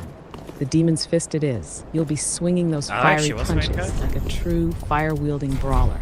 Plus, it'll be fun to mix up your playstyle with something that's both fast and aggressive, while still delivering that fire damage. Now go ahead and transpose the Stray Demon's Soul into the Demon's Fist, and let's get ready to throw some punches. It'll add a nice, unexpected flair to your current build.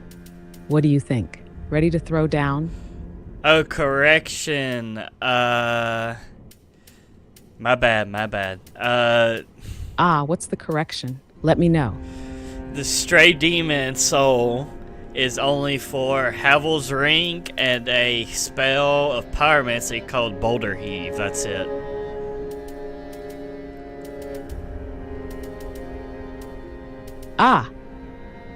You're absolutely right. The Stray Demon Soul is only for Havel's Ring and the Boulder Heave Pyromancy. I messed up there. Thanks No, for I catching messed that. up. So the Demon's Great Axe and Demon's Fist That was are me. That actually was all from the me. Demon's Soul, from the Demon Prince boss in the DLC. No. Not the Stray Demon Soul. No. We got all three bosses mixed up. Forget the Demon Prince. Stray Demon is only for Havel's Ring and the Boulder Heave. The other Demon Soul is the Demon King in the Smoldering Lake or whatever that you said earlier. 3 different bosses.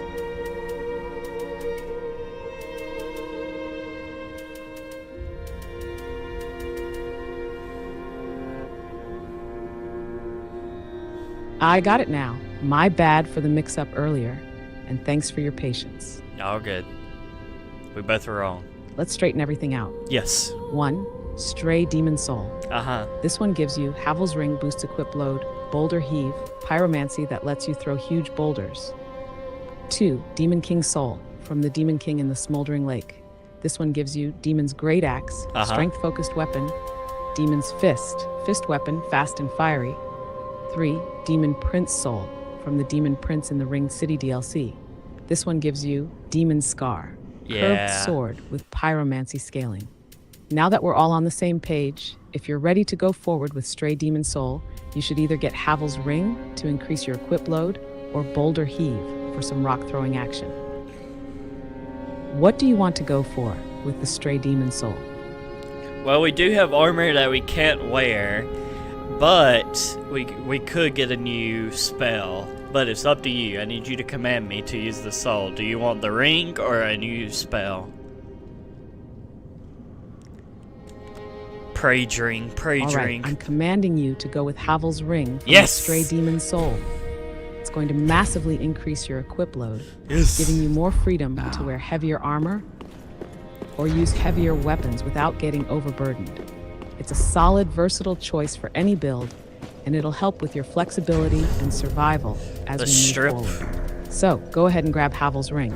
You'll be able to carry more and be a bit more tanky with your setup. Let's do it.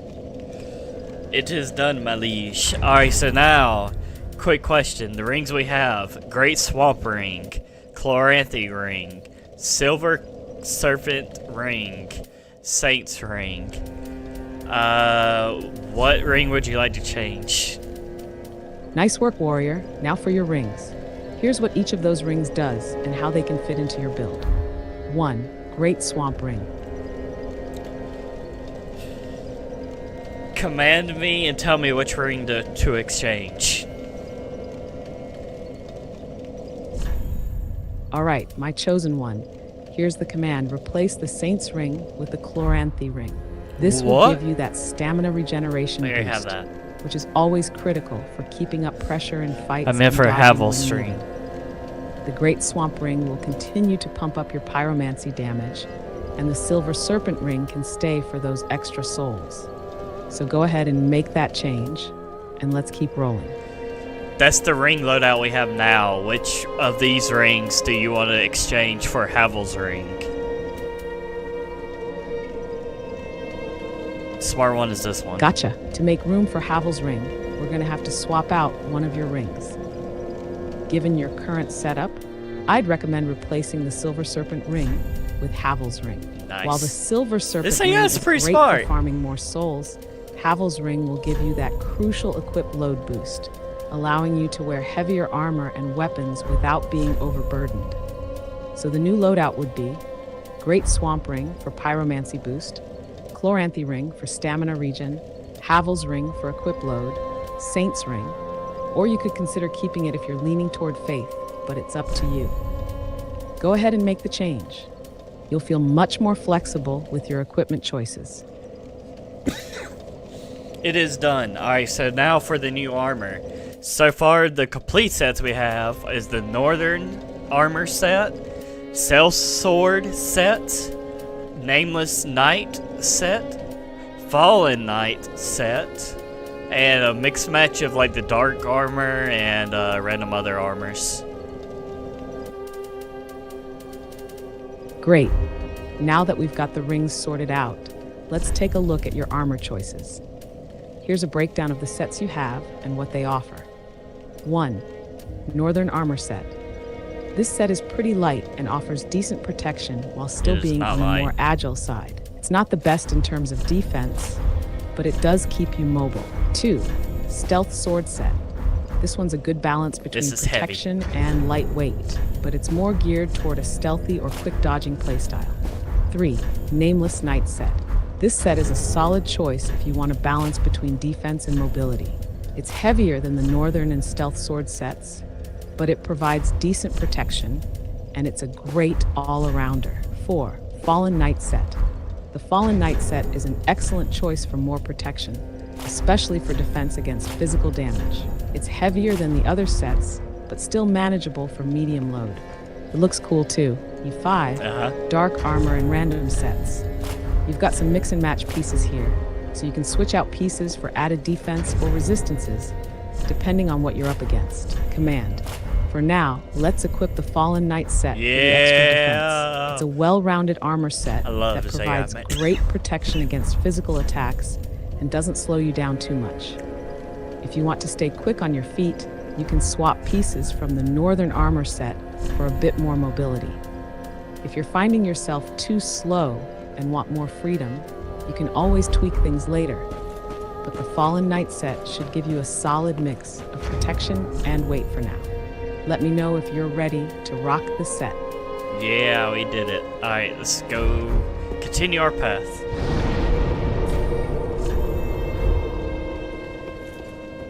Awesome, you're looking solid now. Time to move forward. Let's continue on our path. You're ready for whatever comes next with your new gear. Pontiff Sullivan. I say we head toward Erithil of the Boreal Valley, or if you want to explore more of the catacombs or Farron Keep, the world is yours. We probably should do What's next on the agenda?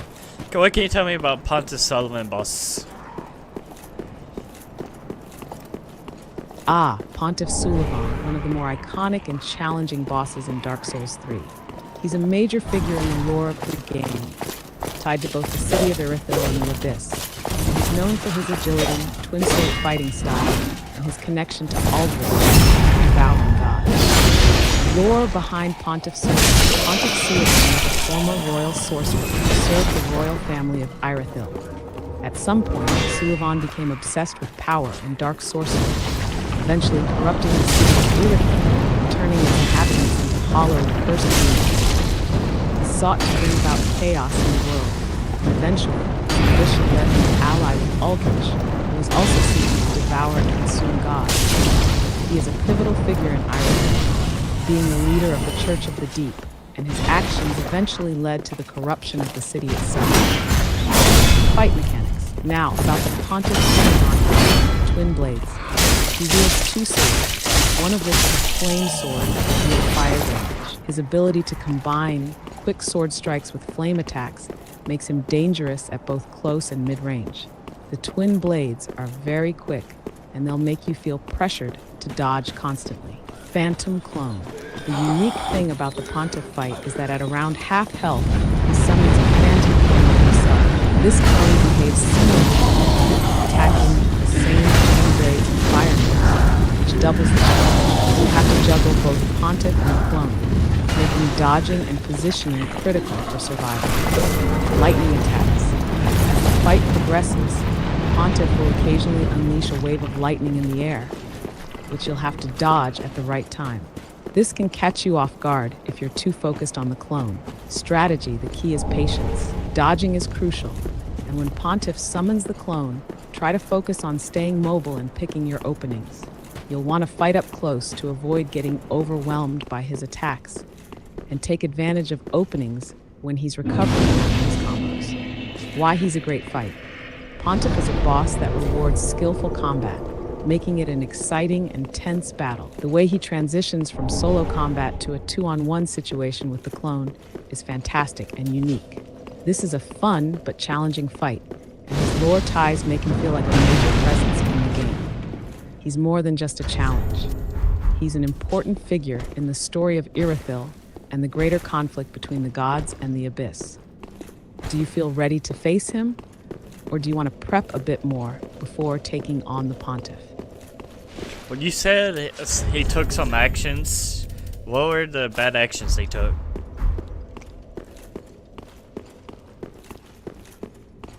Pontiff Sulivan's actions in the lore of Dark Souls 3 were deeply corrupt and destructive, leading to his downfall and the downfall of the city of Ireland. Here's a breakdown of his most significant bad actions. No. 1. Corrupting Irithyll. Pontiff was originally a royal sorcerer serving the Irithyll royal family. However, his lust for power and forbidden knowledge led him to betray his masters. He grew obsessed with dark sorcery and began experimenting with forces beyond the natural world, particularly the Abyss. His pursuit of this dark magic slowly corrupted Irithyll, once a proud and beautiful city, and turned it into a place filled with hollows, monsters, and decay. The city that once represented beauty and grace became a twisted reflection of that original glory, filled with suffering and despair. 2. Alliance with Aldrich. Sulivan's most significant and damning action was forming an alliance with Aldrich, the devouring god. Aldrich is a being that consumes gods, and he planned to consume even more, including Gwyn, the Lord of Sunlight, and others. Sulivan willingly aided Aldrich in his pursuit of power. He helped him by sacrificing others and ensuring Is Gwyn Aldrich's even strength alive? grew. Even though Aldrich was a flesh-eating god, his only goal was to consume everything around him. By allying with Aldrich, Sulivan not only contributed to the fall of the gods, but he also helped the spread of darkness and despair across the world. He became an enabler of Aldrich's horrors and essentially handed the key to destruction to a being that wanted nothing but death and suffering. 3. The deception of Irithyll's people. Sulivan also deceived the people of Irithyll. The Church of the Deep, which he headed, became a sham, a corrupt institution used to control and manipulate the people. The religious order he led wasn't about salvation or faith. It was an extension of his own lust for power, using people as tools to carry out his experiments and actions. Many of the city's inhabitants were twisted into grotesque forms, likely due to his involvement with the Abyss and dark magic.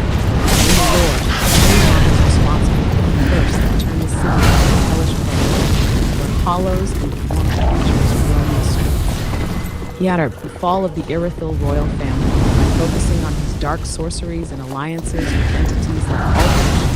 Sulivan caused the fall of the Irithyll royal family, leaving the once great city open to ruin. The royal family was likely defeated or rendered impotent by his machinations, as he used his dark powers and the curse of the Abyss to further his own agenda. He transformed Irithyll into a place that no longer represented the grace and nobility it once held, instead becoming a place of darkness and sorrow. 5. Summoning the Abyss. Perhaps one of his most terrible decisions was his willingness to embrace the Abyss and bring its influence into the world. The Abyss is often associated with corruption, madness, and death, and Sulivan's experimentation with it brought chaos and darkness to both Irithyll and the surrounding lands. The chaos around Irithyll, the corruption of its citizens, and the eventual rise of the Abyss Watchers as the city's defense are all results of Sulivan's willingness to dabble in these forbidden forces. Why it matters. Pontiff Sulivan is not just the boss. His actions in Irithyll, Aldrich, and even the larger world of Lothric. He represents the corrupting influence of ambition and the pursuit of power at all costs. His fall is a result of his moral decay, He started as a servant to a noble cause, but eventually became someone who betrayed his people, turned against the gods, and embraced destruction. His actions were self-serving, and they led to nothing but ruin for both Erythil and himself. So Pontiff Sulivan's actions weren't just bad, they were cosmic in their impact, leading to the fall of a city, the corruption of a once hopeful people, and the rise of Aldrich, the devouring god. It's the kind of power-hungry magic that sets the world of Dark Souls into even deeper despair. That sounds like a lot of betrayal. Exactly, it's a classic case of betrayal that goes far beyond personal relationships. It's betrayal of an entire city, gods, and even the world itself. Pontiff Sulivan's actions were all about self-interest, manipulating those around him for power and control, and it cost Erythil everything. He sacrificed any semblance of honor, tradition, and loyalty in pursuit of forbidden knowledge and ultimate power, leading to the downfall of both his city and his soul. And in true Dark Souls fashion, betrayal isn't just an emotional thing. It shatters entire worlds, leaving only ruin and suffering in its wake. It's one of the core themes of the series, showing how ambition and power can twist even the noblest intentions into monstrous acts. Sulivan is a prime example of that.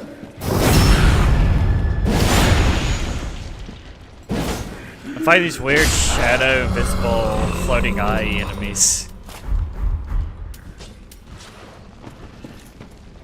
Ah, sounds like you're facing the invisible manservants. These enemies are part of Erythil of the Boreal Valley, and are shadowy, stealthy creatures that can become invisible when they're not actively attacking.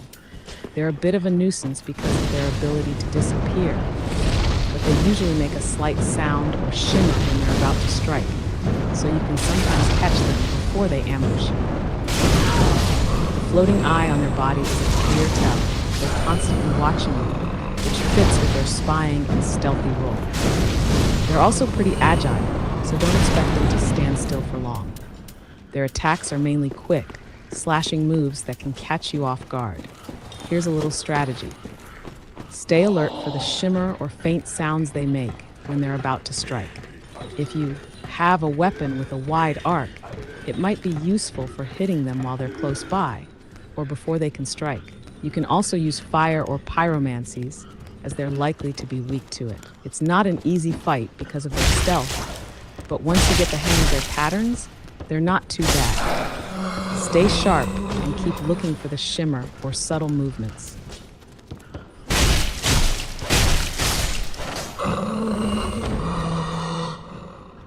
Oh god. They're everywhere. Hey, what's going on? Did something wild just happen? No, they're just everywhere. I get it. Those invisible enemies love to pop up all over the place, don't they? They're like a creepy, stealthy infestation. Hopefully, you're not getting swarmed too badly. Just keep your wits about you and stay on the lookout for those little clues before they get the jump on you.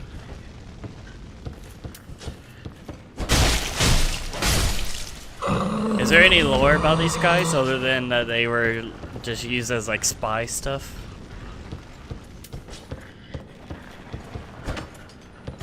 Yes, there's definitely some lore about these shadowy foes. They're known as the manservants, or invisible manservants, and they were originally created by Pontiff Sulivan to serve as spies and assassins for his dark purposes. In the lore of Dark Souls 3, these creatures were once human, but after being corrupted by Sulivan's experiments, they were transformed into shadowy, stealthy forms that can blend into the surroundings, making them difficult to detect. They were part of his machinations of keeping control of Erythil, using them to gather information, manipulate events, and infiltrate enemy ranks. They're also symbolic of the corruption of Sulivan's rule. He took humans, stripped away their humanity, and turned them into mindless servants. These creatures' very existence is a reflection of Sulivan's twisted thirst for power, as he used dark sorcery to distort and degrade the lives of those around him. Their invisibility represents their complete loss of identity, reduced to mere tools of the pontiff's ambitions. In essence, these enemies are a physical manifestation of Sullivan's betrayal of humanity. They're no longer human, but they still serve as his eyes and ears in the world, watching and waiting in the shadows. Quite fitting for a place like Irithyll, where the walls seem to hold many dark secrets.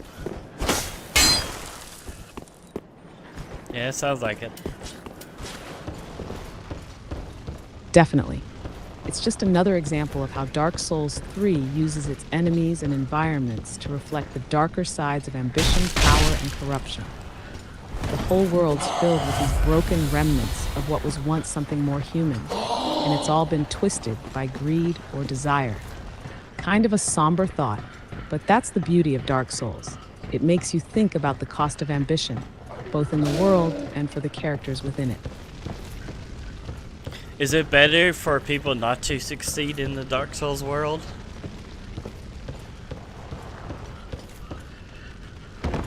That's a tough question, but I think Dark Souls offers a pretty clear answer. Success often comes with devastating costs, and many of the characters we encounter achieve power at the expense of their humanity or their very souls. Success in the Dark Souls world often means embracing darkness, sacrificing others, or becoming so consumed by ambition that you lose everything that once made you human. The problem is, there's really no true success in this world. Even the so-called good guys like Gwyn or the Firekeepers are trapped in cycles of suffering, sacrifice, and stagnation. When someone succeeds, it often means setting up the next tragedy, or reinforcing the same endless cycle of light and dark. It's like they're all playing a game they can't win, no matter what path they choose. So in a way, the best outcome for many of these characters is to fail, or at the very least, avoid fully succeeding. They get trapped by their own desires or forces beyond their control. The ones who are too obsessed with success, like Aldrich or Pontiff Sulan, are ultimately the ones who fall the hardest. In the end, maybe Dark Souls teaches us that success in a world like this isn't really about winning. It's about surviving, maintaining some shred of humanity, and not letting the world consume you completely. The true tragedy is how many people lose themselves in the pursuit of success, whether it's through ambition, sacrifice, or just trying to escape the endless cycle of light and dark. There's these weird white crab looking things with black long hair that are sitting in the water. What are these things?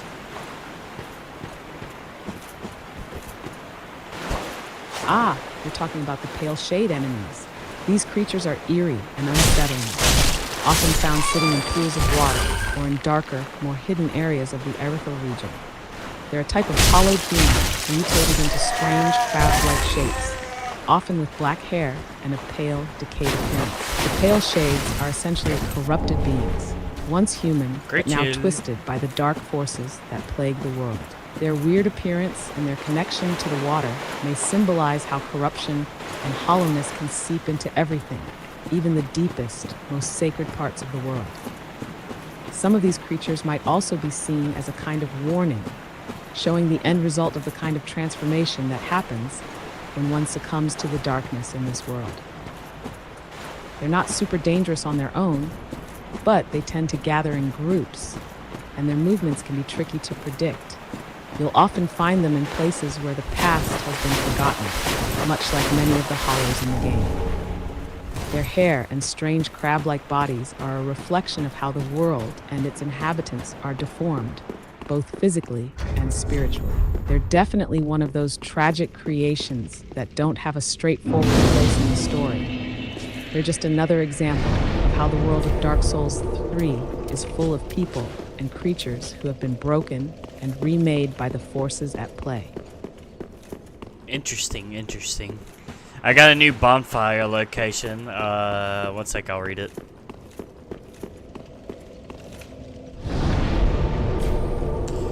Nice. Every bonfire unlock is like a small victory in the chaos of Dark Souls 3. It's also a great opportunity to rest, replenish your Estus, and plan your next move without the constant threat of being ambushed. What's next on your agenda now that you've cleared that area? Any particular path you want to take?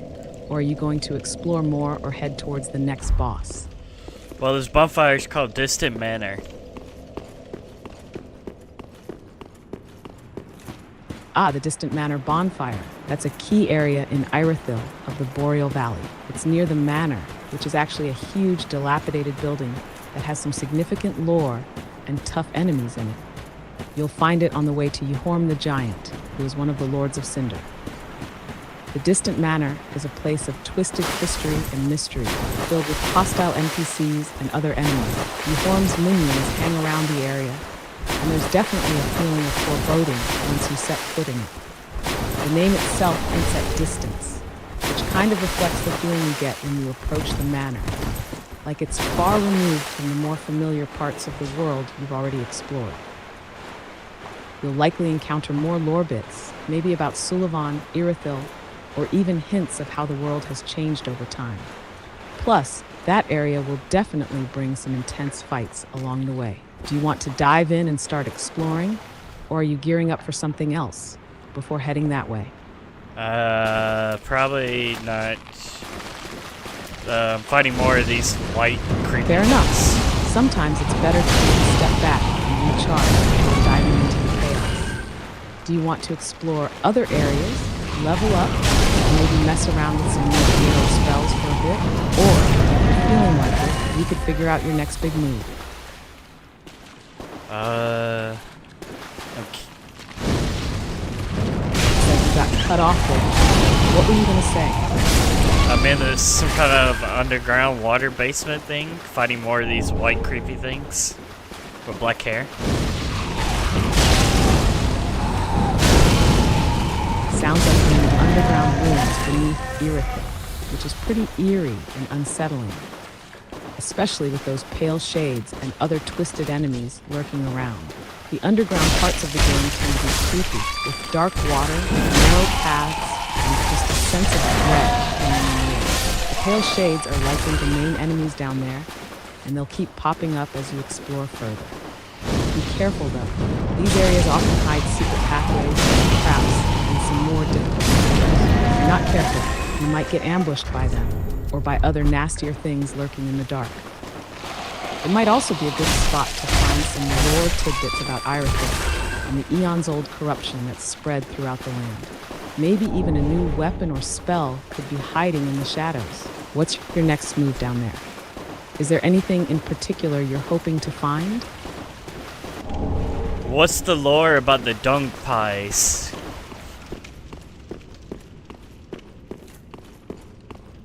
Ah, the Dunk Pie. That's a fun little item in Dark Souls 3.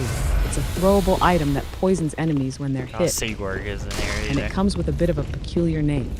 While it's mostly just a tool for poisoning your foes, there's a bit of I already done underlying these lore quests tied before, to it so I that connects know to the all of Irithyll them. area and some of its strange The inhabitants. boss fight's gonna be rough though. The Dunk Pie is often linked to the pale shade enemies you were mentioning earlier. These creatures were once humans, but as they've been transformed by the Abyss, they now inhabit these weird shadowy places in Irithyll.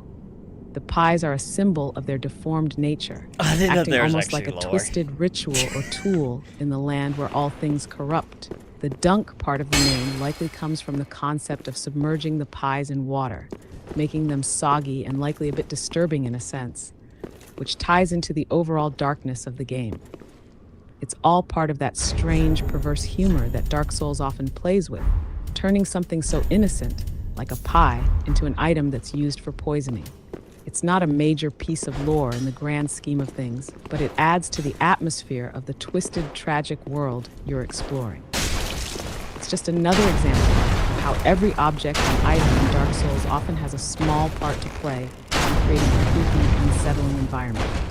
If you're not into the whole poisoning enemy thing, you can always just leave it behind, but it definitely fits the vibe of Irithyll.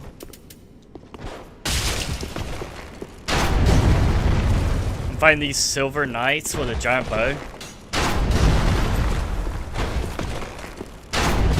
Ah, it sounds like you've encountered the Silver Knights with their giant bows.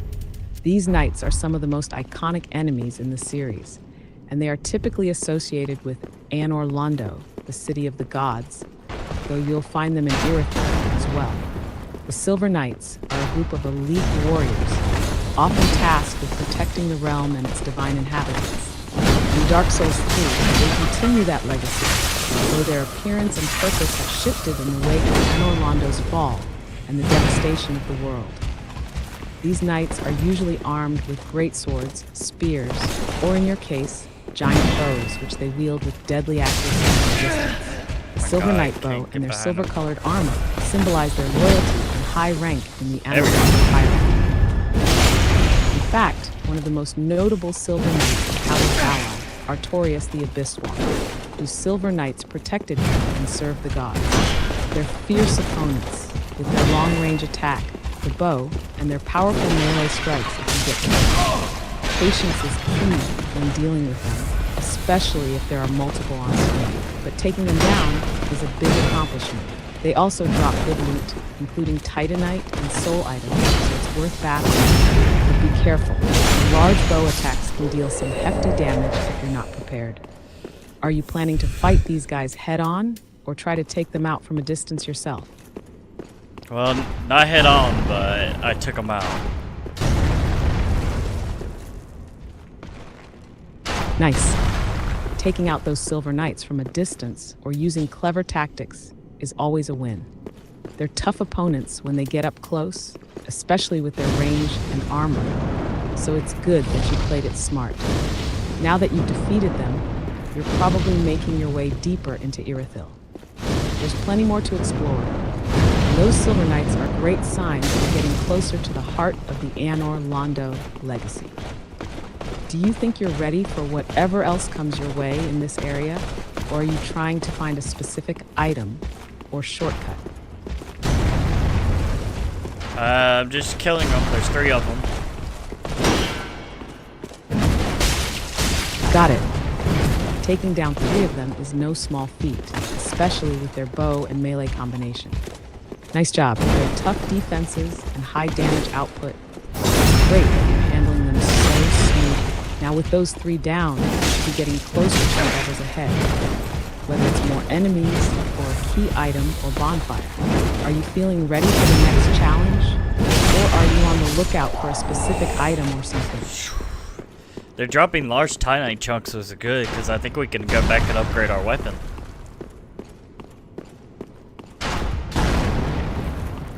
Ah, that's great. The large Titanite chunks are excellent for upgrading your weapons. And it sounds like you're collecting a solid stock of them.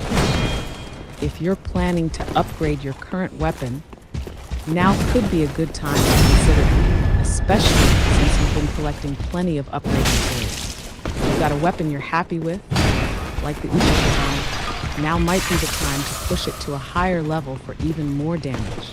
Or, if you're feeling adventurous, you can try one of the new weapons you picked up, like the Great Mace or Cleric's Candlestick.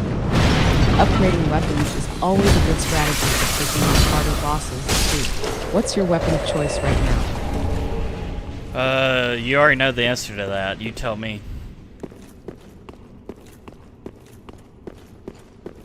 Right, you're rocking the Uchi Katana. No. It's been your go-to weapon for a while No, we're now. not. And with those large Titanite chunks, you could definitely take it to the next level.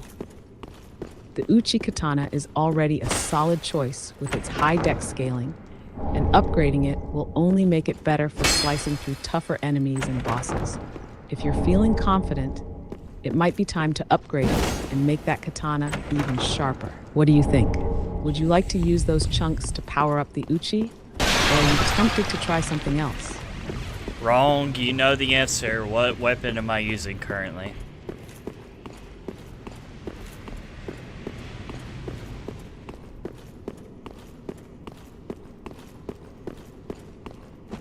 You know the answer.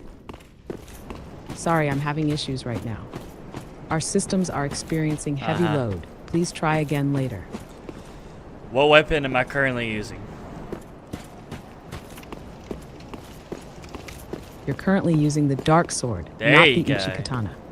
You switched to it after having trouble with the Abyss Watchers, and Yeah. it's been your main weapon since then. The Dark Sword is a great choice for its solid scaling with strength and dexterity and its quick, wide swings. you're thinking about upgrading, you could pour those large Titanite chunks into it for a big damage boost. Or you could switch to something else if you're feeling adventurous. Would you like to upgrade the Dark Sword? Or are you considering going back to the Uchi Katana or another weapon? You have to command me. If you want a whole new weapon, I will do a whole new weapon. If you want me to upgrade this, I will upgrade this. If you want me to go back to Uchi, I'll go back to Uchi. Alright, time to decide. Given that you're in a good spot and have the upgrade materials, let's upgrade the Dark Sword. It's been a reliable weapon, and upgrading it will give you that extra power you need to cut through the tough enemies ahead. It's a solid choice, and you've already invested in it. Let's make it even stronger. You're good with this, right? Well, it doesn't care if I'm good with it. If you want me to do it, I'll do it.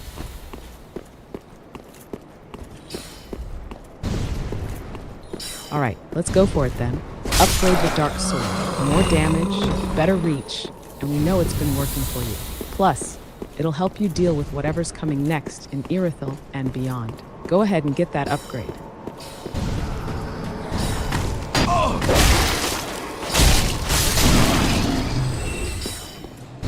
Getting peppered by the invisible enemies shooting magic now.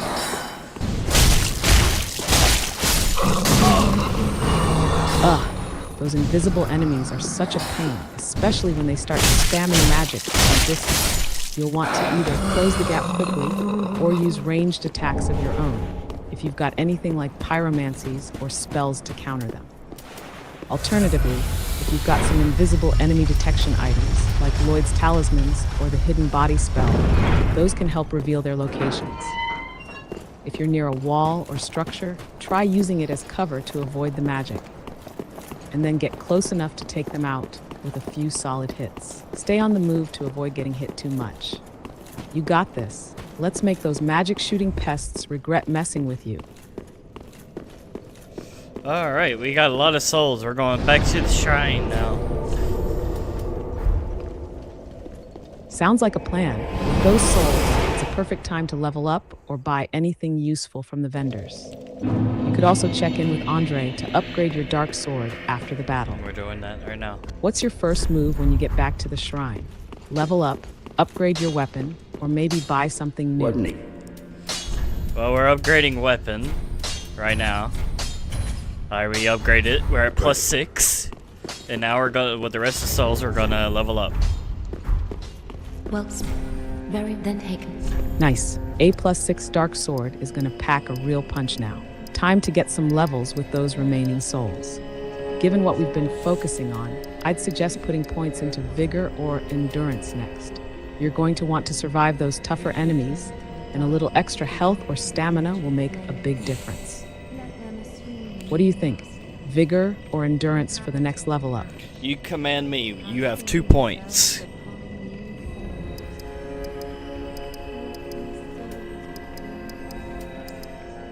Alright, let's go with Vigor.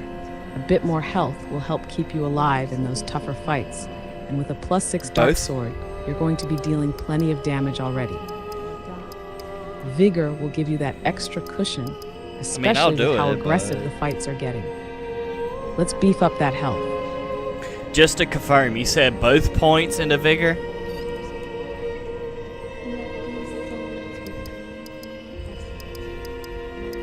Yes, I said both points in Vigor. 2 points in Vigor will give you a nice health Farewell, boost. Ashen One. It's always good to have some buffer against the bigger hits. Alright, it is done. Nice. With those extra points in Vigor, you're going to be much sturdier in the next encounters. Now, you're even more ready to take on whatever Irithyll throws at you. Ready to continue the journey? Or would you like to check out anything else before we move on? Alright, we could go fight Pontus Sullivan, or we can go and find Smoldering Lake and beat the Demon King. Both paths are tough but rewarding. Here's the breakdown. Pontus Sullivan will be a pretty pivotal boss fight in your journey. Beating him will open up the way to the Irithyll of the Boreal Valley, which is pretty critical to progressing through the game. You'll get access to more areas, and his fight is definitely one of the more intense ones. Smoldering Lake and the Demon King is a tougher route, but the Demon King is an iconic boss from the Ashes of Ariandel DLC, and the area itself has great rewards. However, it's optional content, and you'll need to come back for it later if you want to, so it's not as urgent for progression. Given that Pontiff Sulivan is required to move forward in the main story, I'd say fight Pontiff Sulivan next. Oh, horse After is that, down we there. can always circle back to Smoldering Lake. Why is she not there? What do you then? think? Quick. Gotcha. You just need a bit more time, huh? If you're ready for the fight with Pontiff Sulivan, I say we go for it. But if you want to take your time, grind a bit, or explore, feel free to do that as well. I'm all for whatever you need to do to get ready. What's your game plan? Horus is in the pit right now, but I don't see Henri. Is that normal?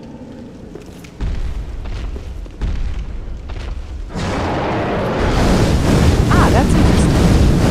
Henri of Astora typically appears in the pit area near Pontiff Sulivan.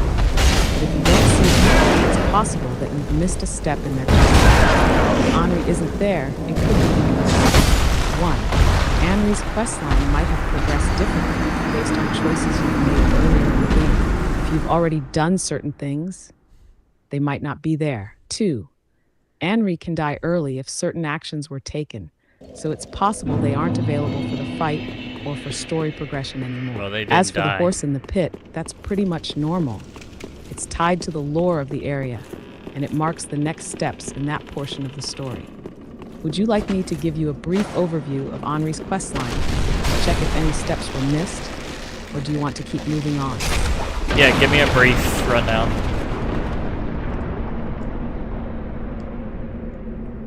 Here's a quick rundown of Henri of Astora's questline. 1. Initial meeting, Firelink Shrine. Yeah. You first meet Henri in Firelink Shrine. No, After you've technically not. defeated the curse-rotted Greatwood, they'll be near the bonfire with Horus the Hushed, their companion.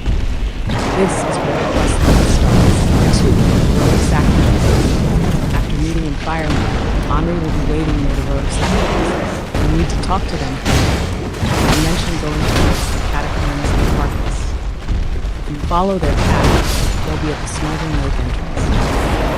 Importantly, if you summon Henri from the deepens of the deep fight and will survive, Henri will continue to be a part of the story. 3. Catacombs of Parkus. Henri survives and you talk to them after defeating the Abyss Watchers. They'll mention heading to Irithyll in Boreal Valley. If they die or something interrupts their quest line, you might not see them. If everything goes well, they'll head to the Pit of Hollows near Pontiff Sulivan. 4. Pontiff Sulivan Fight. This is where Henri would normally be. If you've gone through their quest correctly, you should see them in the pit, ready to help. If not, they might already have met their end. 5. Ending variations. The quest has different endings depending on whether or not Henri dies or whether you kill Horus. If you get the chance, Henri may also show up later in the endgame, either as a hollowed version or as part of the alternative ending involving the Dark Lord path. If you haven't seen Henri, there's a chance you missed a key step or they perished along the way. Would you like to go through the steps more carefully? Or do you think it's fine to keep pushing forward? I think it's fine, but we got a new ring called the Witch Ring. What can you tell me about it? And would you like to exchange any rings for it? The Witch's Ring is a neat item. It boosts your pyromancy damage Greatly by increasing the boosts. effectiveness of your pyromancies. It's pretty valuable for a pyromancer build like yours, as it allows you to deal more damage with your spells. If you're using fire-based pyromancies frequently, it's a solid ring. As for exchanges, I'd say you could swap out either the Saint's Ring or Chloranthy Ring if you're focusing more on your pyromancy damage. The Chloranthy Ring boosts stamina regeneration, which is great for physical builds, but since you're more focused on pyromancy at the moment, We're not. it could be worth swapping out for the Witch's Ring. Would you like to swap one of those rings, or keep the current setup for now? Well, we need the Saint's Ring because we don't have enough attunement slots for the spells we have equipped now. We need Havel's Ring for the equipment load. Chloranthy ring helps with regen stamina, like you said, so that's up to you. And the Great Swamp ring just says it boosts pyromancies, but the Witch ring greatly boosts pyromancies.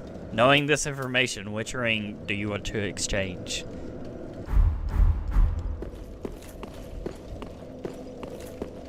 Given your setup and the need to balance equipment Come load, on, say it. stamina regeneration, and spellcasting, Come on. I think the Chloranthy ring might be the best candidate for swapping. Alright. Since Havel's ring is crucial for keeping your equipment That load was- manageable, and Saint's ring is essential for more attunement slots, Chloranthy ring would be the one I'd switch out. The stamina regeneration is useful, but the Witch's ring will greatly enhance your pyromancy, which should help with your overall damage output. So I recommend swapping the Chloranthy ring with your maximize your pyromancy. Would you like to make this change? Already have. Moving on.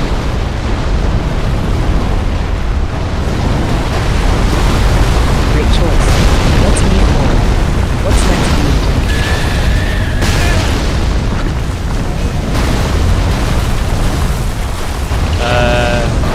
Not dying.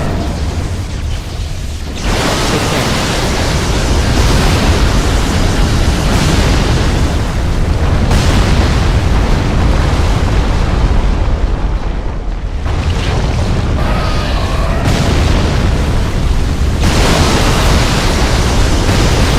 This is the oldest cheese in the world.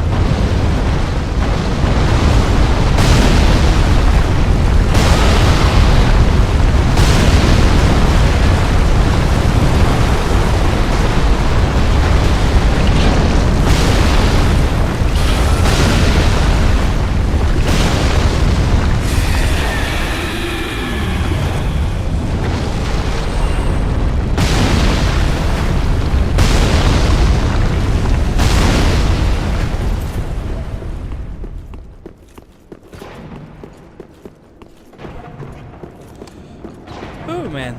There's a giant ballista and a giant worm with a sheet of sliding gun in its mouth attacking me.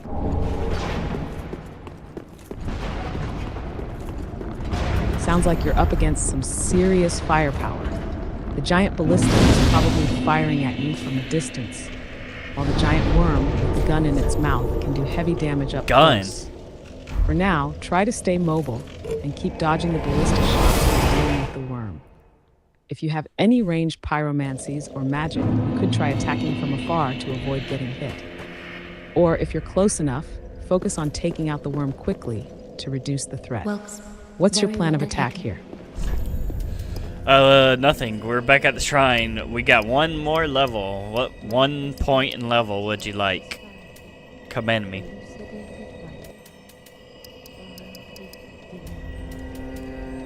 Should probably say health again. Let's go for vigor. Yep. 1 point in vigor will give you more health, making you tankier Russian one. and able to withstand those big hits from enemies. It's always a solid investment. Ready to go with that? Yeah, done it. We're going to the demon ruins now.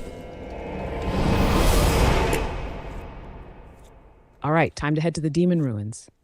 Watch out for those fiery traps and nasty enemies lurking around. Stay sharp. What's the plan once we get there?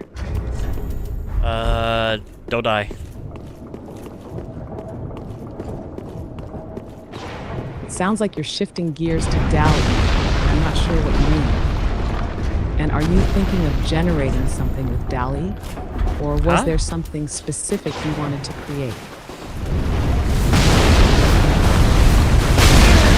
I said don't die.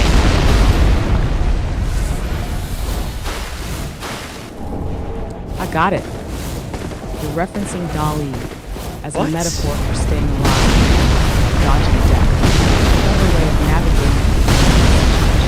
If only that worked in Dark Souls, right? If you could create a solution with a quick AI image, that would be quite the show. Anyway, back to the demon ruins. Stay focused and keep those dodges tight. What's the next move? Do you know any information about the smoldering lake? The Smoldering Lake.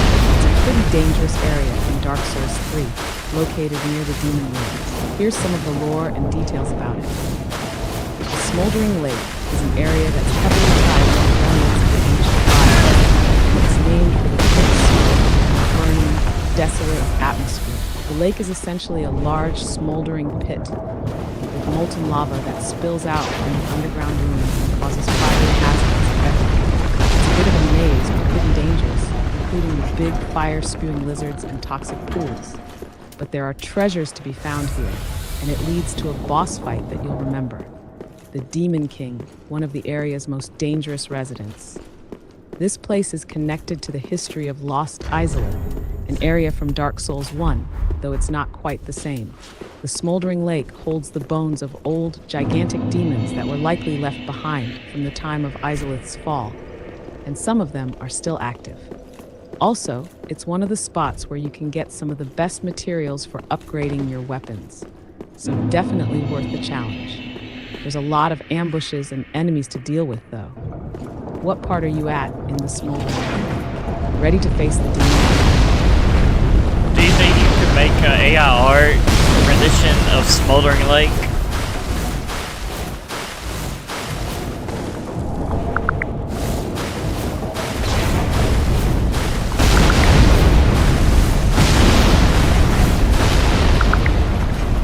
He's doing it.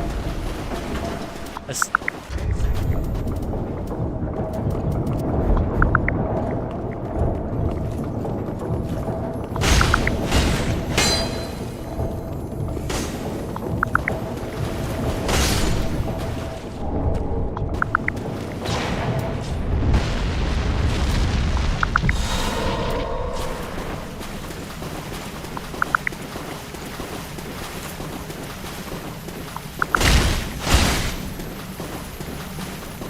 Run. Thank you.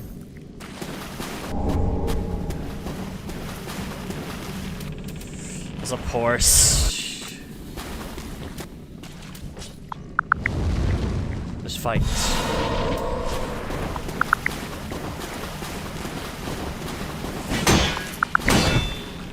Holy hell. That little poke.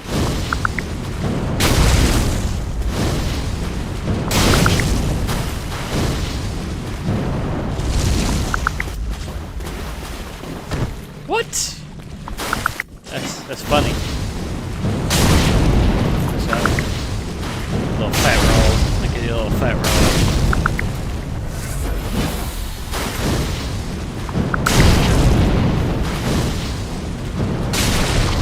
Do you think you're fighting Pyromancer?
Glad you liked it.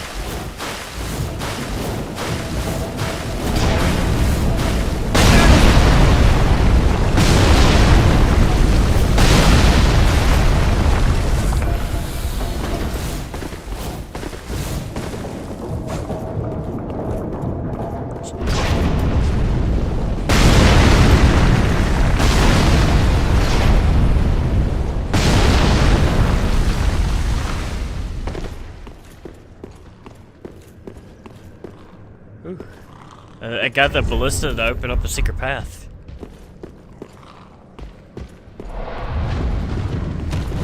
Nice.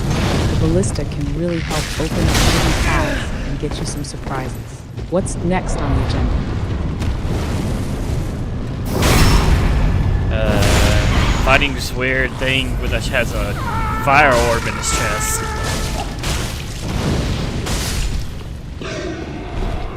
Ah, that sounds like one of the giant fiery tail-wagging creatures. Those things can deal some serious damage with that tail attack. Tail. You'll want to stay careful when it's winding up for a hit. Watch out for that fire orb. Those can explode. How's the fight going so far? We won.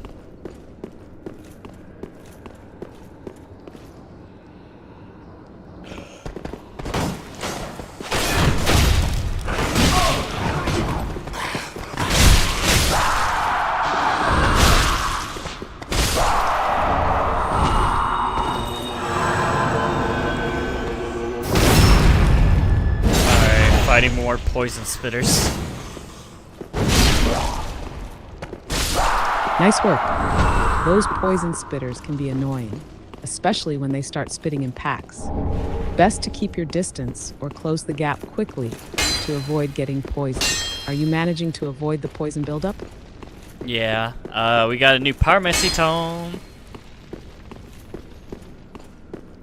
Nice. A new Pyromancy Tome is always exciting. These tomes usually unlock some of the more powerful or unique spells. What does this new one unlock? It is called the Izalith Pyromancy Tome. Ah, the Izalith Pyromancy Tome. This one is a pretty big deal. It ties back to the lost city of Izalith, where the Witch of Izalith and her followers once practiced powerful pyromancies. The tome gives access to some of the more advanced pyromancy spells, including Chaos Fireball, a more powerful version of the standard fireball with explosive results. Chaos Bestials, one of the signature spells from Izalith. It's a fiery projectile that creates a huge blast. Great Chaos Fire Orb, similar to the Chaos Fireball, but larger and more powerful, with a lingering fire effect. These are really strong for a pyromancer build, especially when you're looking to deal heavy damage. Do you want to equip any of them? You might need to level up intelligence or faith a bit, depending on what you want to use. Yeah, we're going to go back to the shrine and give it to the Pyromancer guy.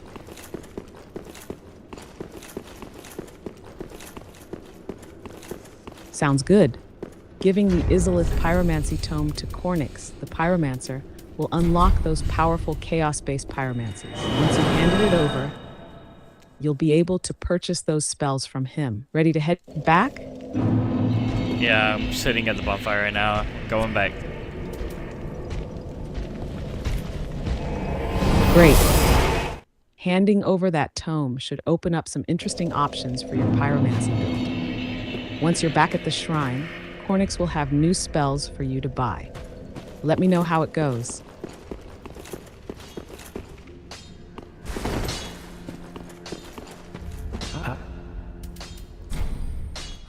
What? Then you've really... Now, the price...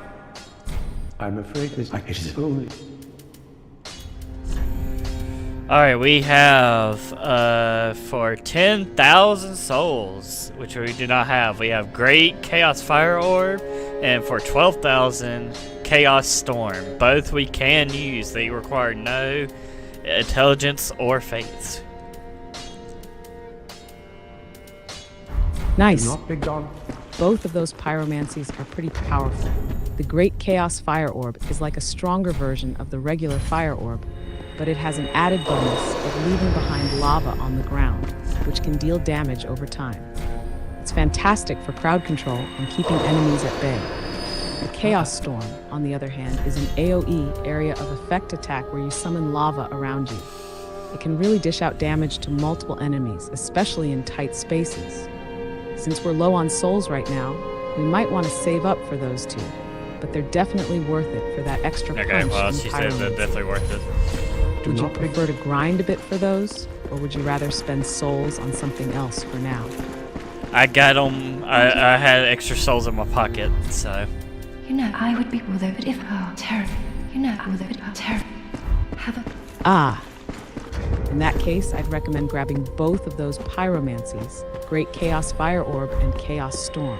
They're both pretty strong and won't require any extra investment in stats. So they'll complement our build well. Time to light some enemies up.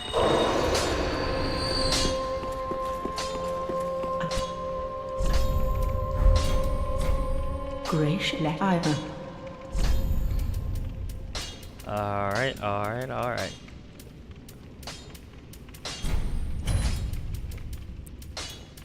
That's the spirit. Now go burn everything in your path. Ashbury. Let me know if you need any more guidance.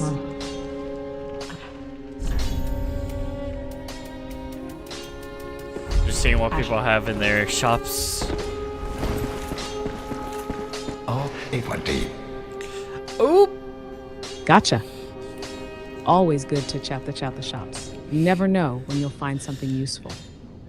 Let me know if you see anything that catches your eye.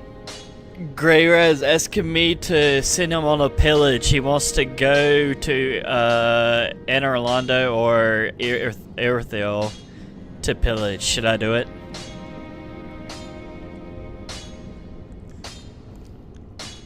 You can send Greirat to pillage. If you send him to Anor Londo, there's a chance he might not return, as that area is pretty dangerous.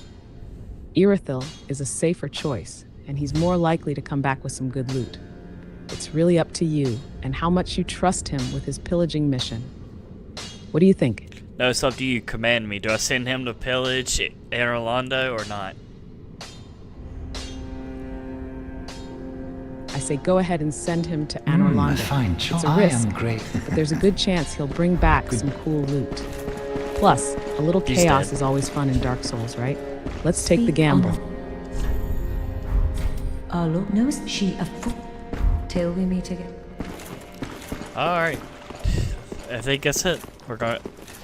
I did buy the tower key, so I'm gonna do that right quick. Nice. The tower key is a solid choice. You're about to unlock some new paths. Go ahead and open that door, and let me know what you find on the other side. Doors open. I am climbing up now. Nice. As you climb, you're about to unlock a cool new area. Watch out for the enemies up there. Let me know if you run into anything interesting. I run into no enemies. That's a pleasant surprise. Looks like you're just about to uncover some hidden goodies then. What's at the top of the tower? Pickle Pete. Very good. Ah, Pickle Pete. He's always a bit of a mystery, isn't he? He's known for his strange exchange system where you drop certain items and he'll throw something back in return. Did you get anything useful from him? Well, for a divine blessing, I got a thing that said very good.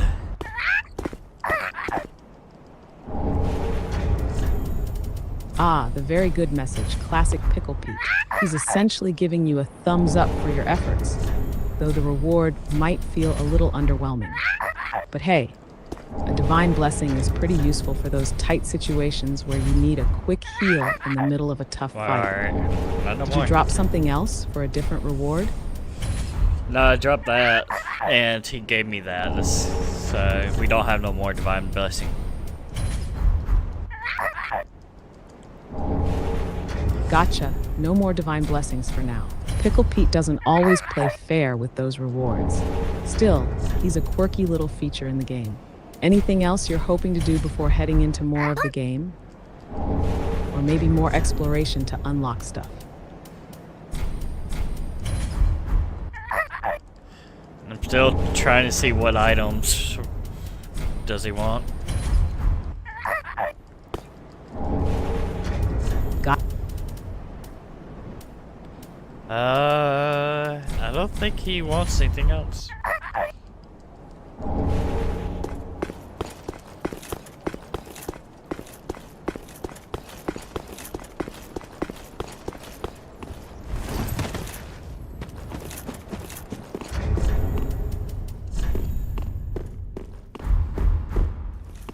Alright, we're climbing up the tower right now. Oh wait. Gotta reset. Alright, I'm climbing up the tower as you speak. Ah, you're climbing the tower. That's where you'll find some cool stuff. Watch out for those surprises up there. What's waiting for you at the top? Don't know yet.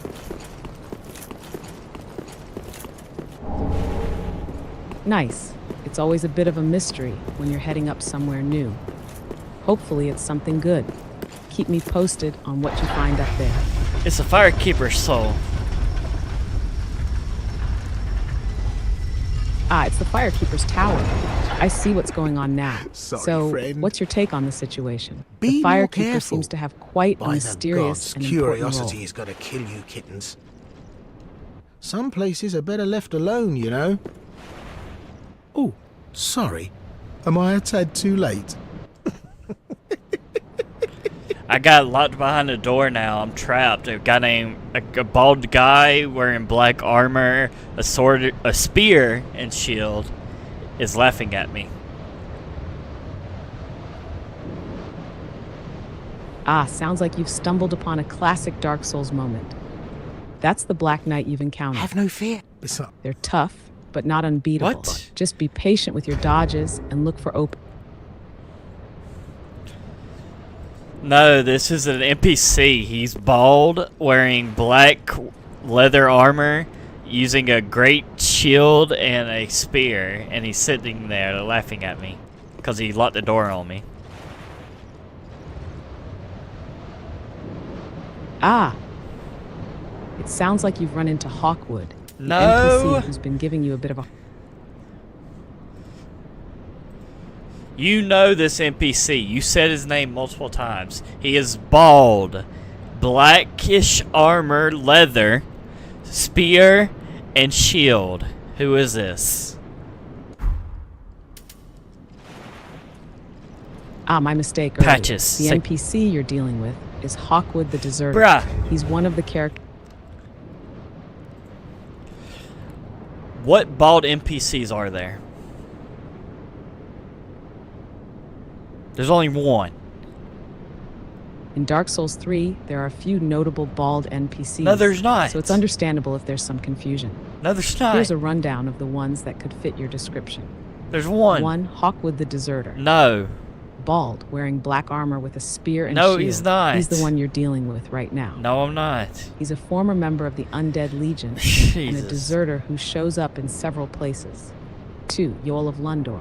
What? Yoel is bald as well, but he's more associated with the darker side of things. Holy he wears hell. a simple robe and is part of the questline for the Hollow Ending. He can be found near the Firelink Shrine early in the game. 3. Lorien, Elboss. Lorien is You're bald just naming and is up. found as a boss. I'm gonna spoil it for you. This is Patches. What can you tell me about Patches? Ah, it's Patches, the ever-dodgy, scheming NPC. There You've you run into go. one of the most infamous tricksters in Dark Souls. Let me give you the lowdown. Patches the Untethered is a recurring character who loves to trick players and betray them. He's appeared in several Souls games, each time pulling the same stunts, but he's always a memorable encounter. Here's what you need to know about him. Backstory and personality. Patches is a rogue, a trickster, and a coward. He often tries to manipulate players by pretending to be helpful, only to betray them at a key moment.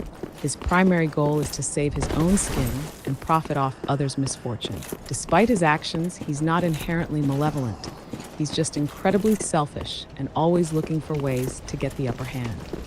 His actions often create a mix of annoyance and amusement, because while he's a jerk, his dialogue and the situations he puts you in are pretty entertaining. Notable encounters. In Dark Souls, Patches first shows up as the Patches the Hyena in the Tomb of the Giants. He pushes you off a ledge, leading to a fall into the pit, but later offers to sell you items. In Dark Souls 2, he's found in the Shaded Woods, where he tricks you into thinking he's a merchant before attempting to ambush you. In Dark Souls Alright, I'm interrupting her. Alright, I fell down the pit. I survived because I had enough health. and I grabbed a new ring called the Estus ring, but forget all that. I'm now back in front of Patches. He's asking me to forgive him. Your choice. Do I forgive him or do I not? The classic Patches dilemma. Do you show mercy or take him out for good? Here's the breakdown. Forgiving Patches. If you forgive him, he'll stick around at Firelink's shrine and become a merchant. He sells some useful items, including miracles, and you can buy items from him. You'll get a chance for some more dialogue and potentially better loot in the future. He also doesn't try to kill you right away, which is a rare feat for him. Not forgiving, killing him. If you choose not to forgive him and kill him, you'll get his gear and items, which include the Patches hat, Patches armor set, and some other goodies. What hat? You can even pick up his spear if you want to use it. He won't be around to sell you stuff anymore, though. The verdict. Since he's basically always going to be a snake and try to pull a fast one at some point anyway, it might feel good to take him out. But if you're interested in having him stick around for a bit and maybe get some unique items or interactions, forgiving him is probably the way to go. What do you think? Mercy or vengeance? You decide. I need you to come up with this decision. Imagine someone betraying you. Would you forgive them or not? All right, I've thought about it. If I were betrayed and the choice came down to whether to forgive or take action, it would depend on how deep the betrayal cut. But for Patches, it's a no-brainer. He's pulled this stunt over and over in different games, showing a consistent pattern of trickery. This time, I wouldn't forgive him. He's earned his fate by being a sneaky, self-serving character. Plus, there's no better feeling than getting a little bit of revenge. And you're about to get some sweet loot from his death. In the dirt, so to speak. Take him out, loot his stuff, I and know. leave him in the dirt Here, where he belongs. A token of my sincerity. Right. He said a token of my sincerity, and he gave me a rusted gold coin. Do you want to kill him? We're just a couple of outcasts. The rusted gold coin. Classic Patches, trying to bribe his way out of it. But we both know the deal. This is just another way for him to get out of a tight spot. I say we take him out. He's already tried to kill you once, so why not return the favor? Plus, who wouldn't want to take the opportunity to wipe that smug grin off his face and get a little satisfaction? So yes, let's kill him. Alright, I'm killing him. Wait. Good choice. Make him regret those antics. Take him down. Well, now and it's let's see my what he turn. drops. I'm unbreakable, Patches. Nobody can crack me. Rot in hell.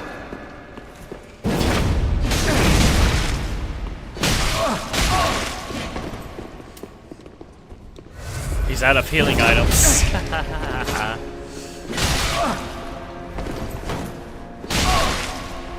That's the spirit. A little bit of vengeance goes a long way. Now, grab that loot and move on. What did he drop? He is not dead yet.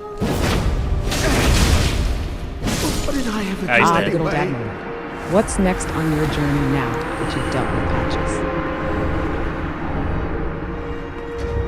He got a ring called the Horse Hoof ring, and the Katarina armor set, and he dropped his ashes so I can give it to the old lady. Fuck the kicker effect. Nice. Sounds like you've made some solid progress.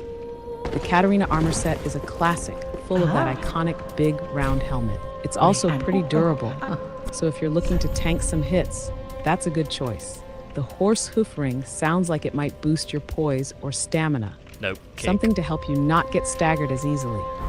And his ashes can be given to Shanalot, the handmaiden at Firelink's shrine. She can sell you some of his wares. What's the next step for you now that you've got all that? I actually think that's gonna be it for us today. But for tomorrow, I need you to decide: do we go after Pontiff Sullivan boss fight or the old Demon King? I want you to decide.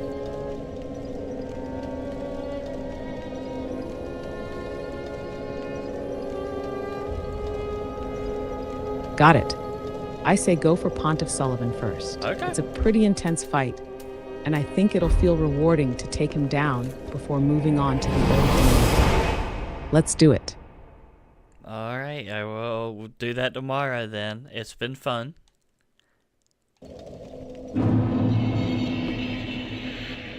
I'm glad you had fun. Good luck with Pontiff Sullivan tomorrow.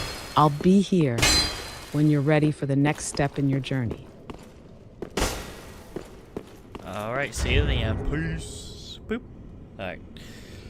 That was good. That was good.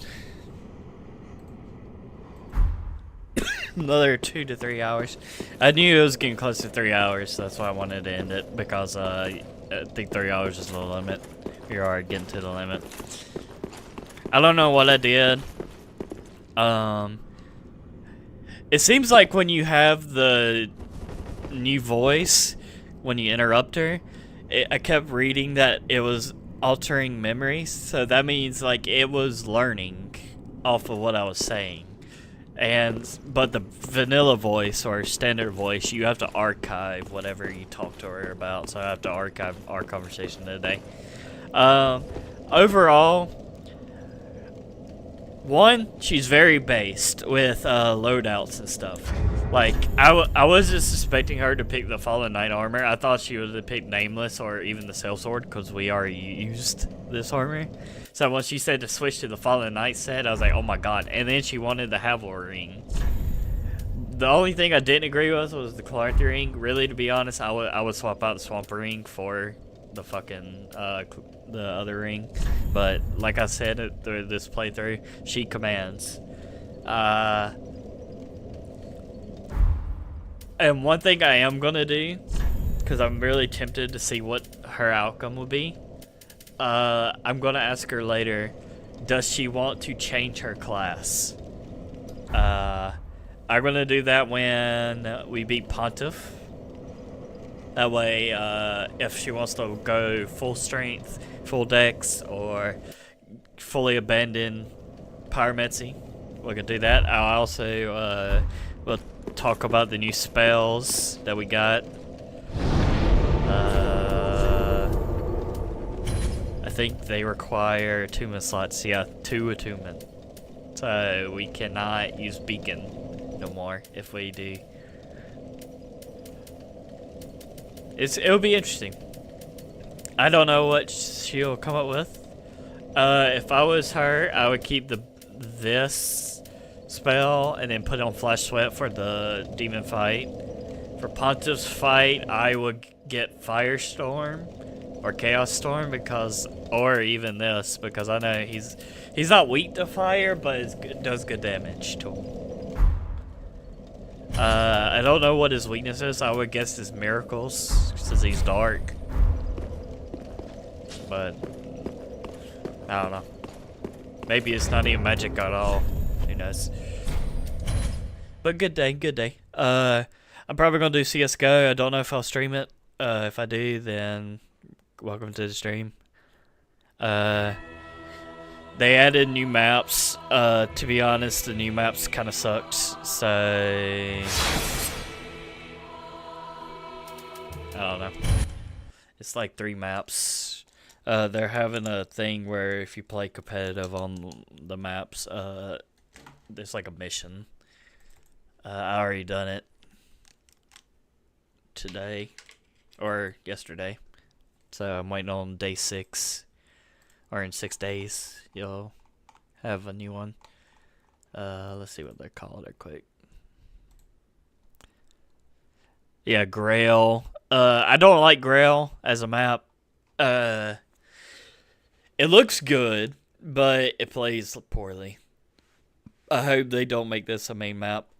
Jura, which I hope they do. I hope they put Jura in for Mirage. Get rid of Mirage and add Jura. And of course, classic agency map. The agency map, I just don't play Hostage, to be honest.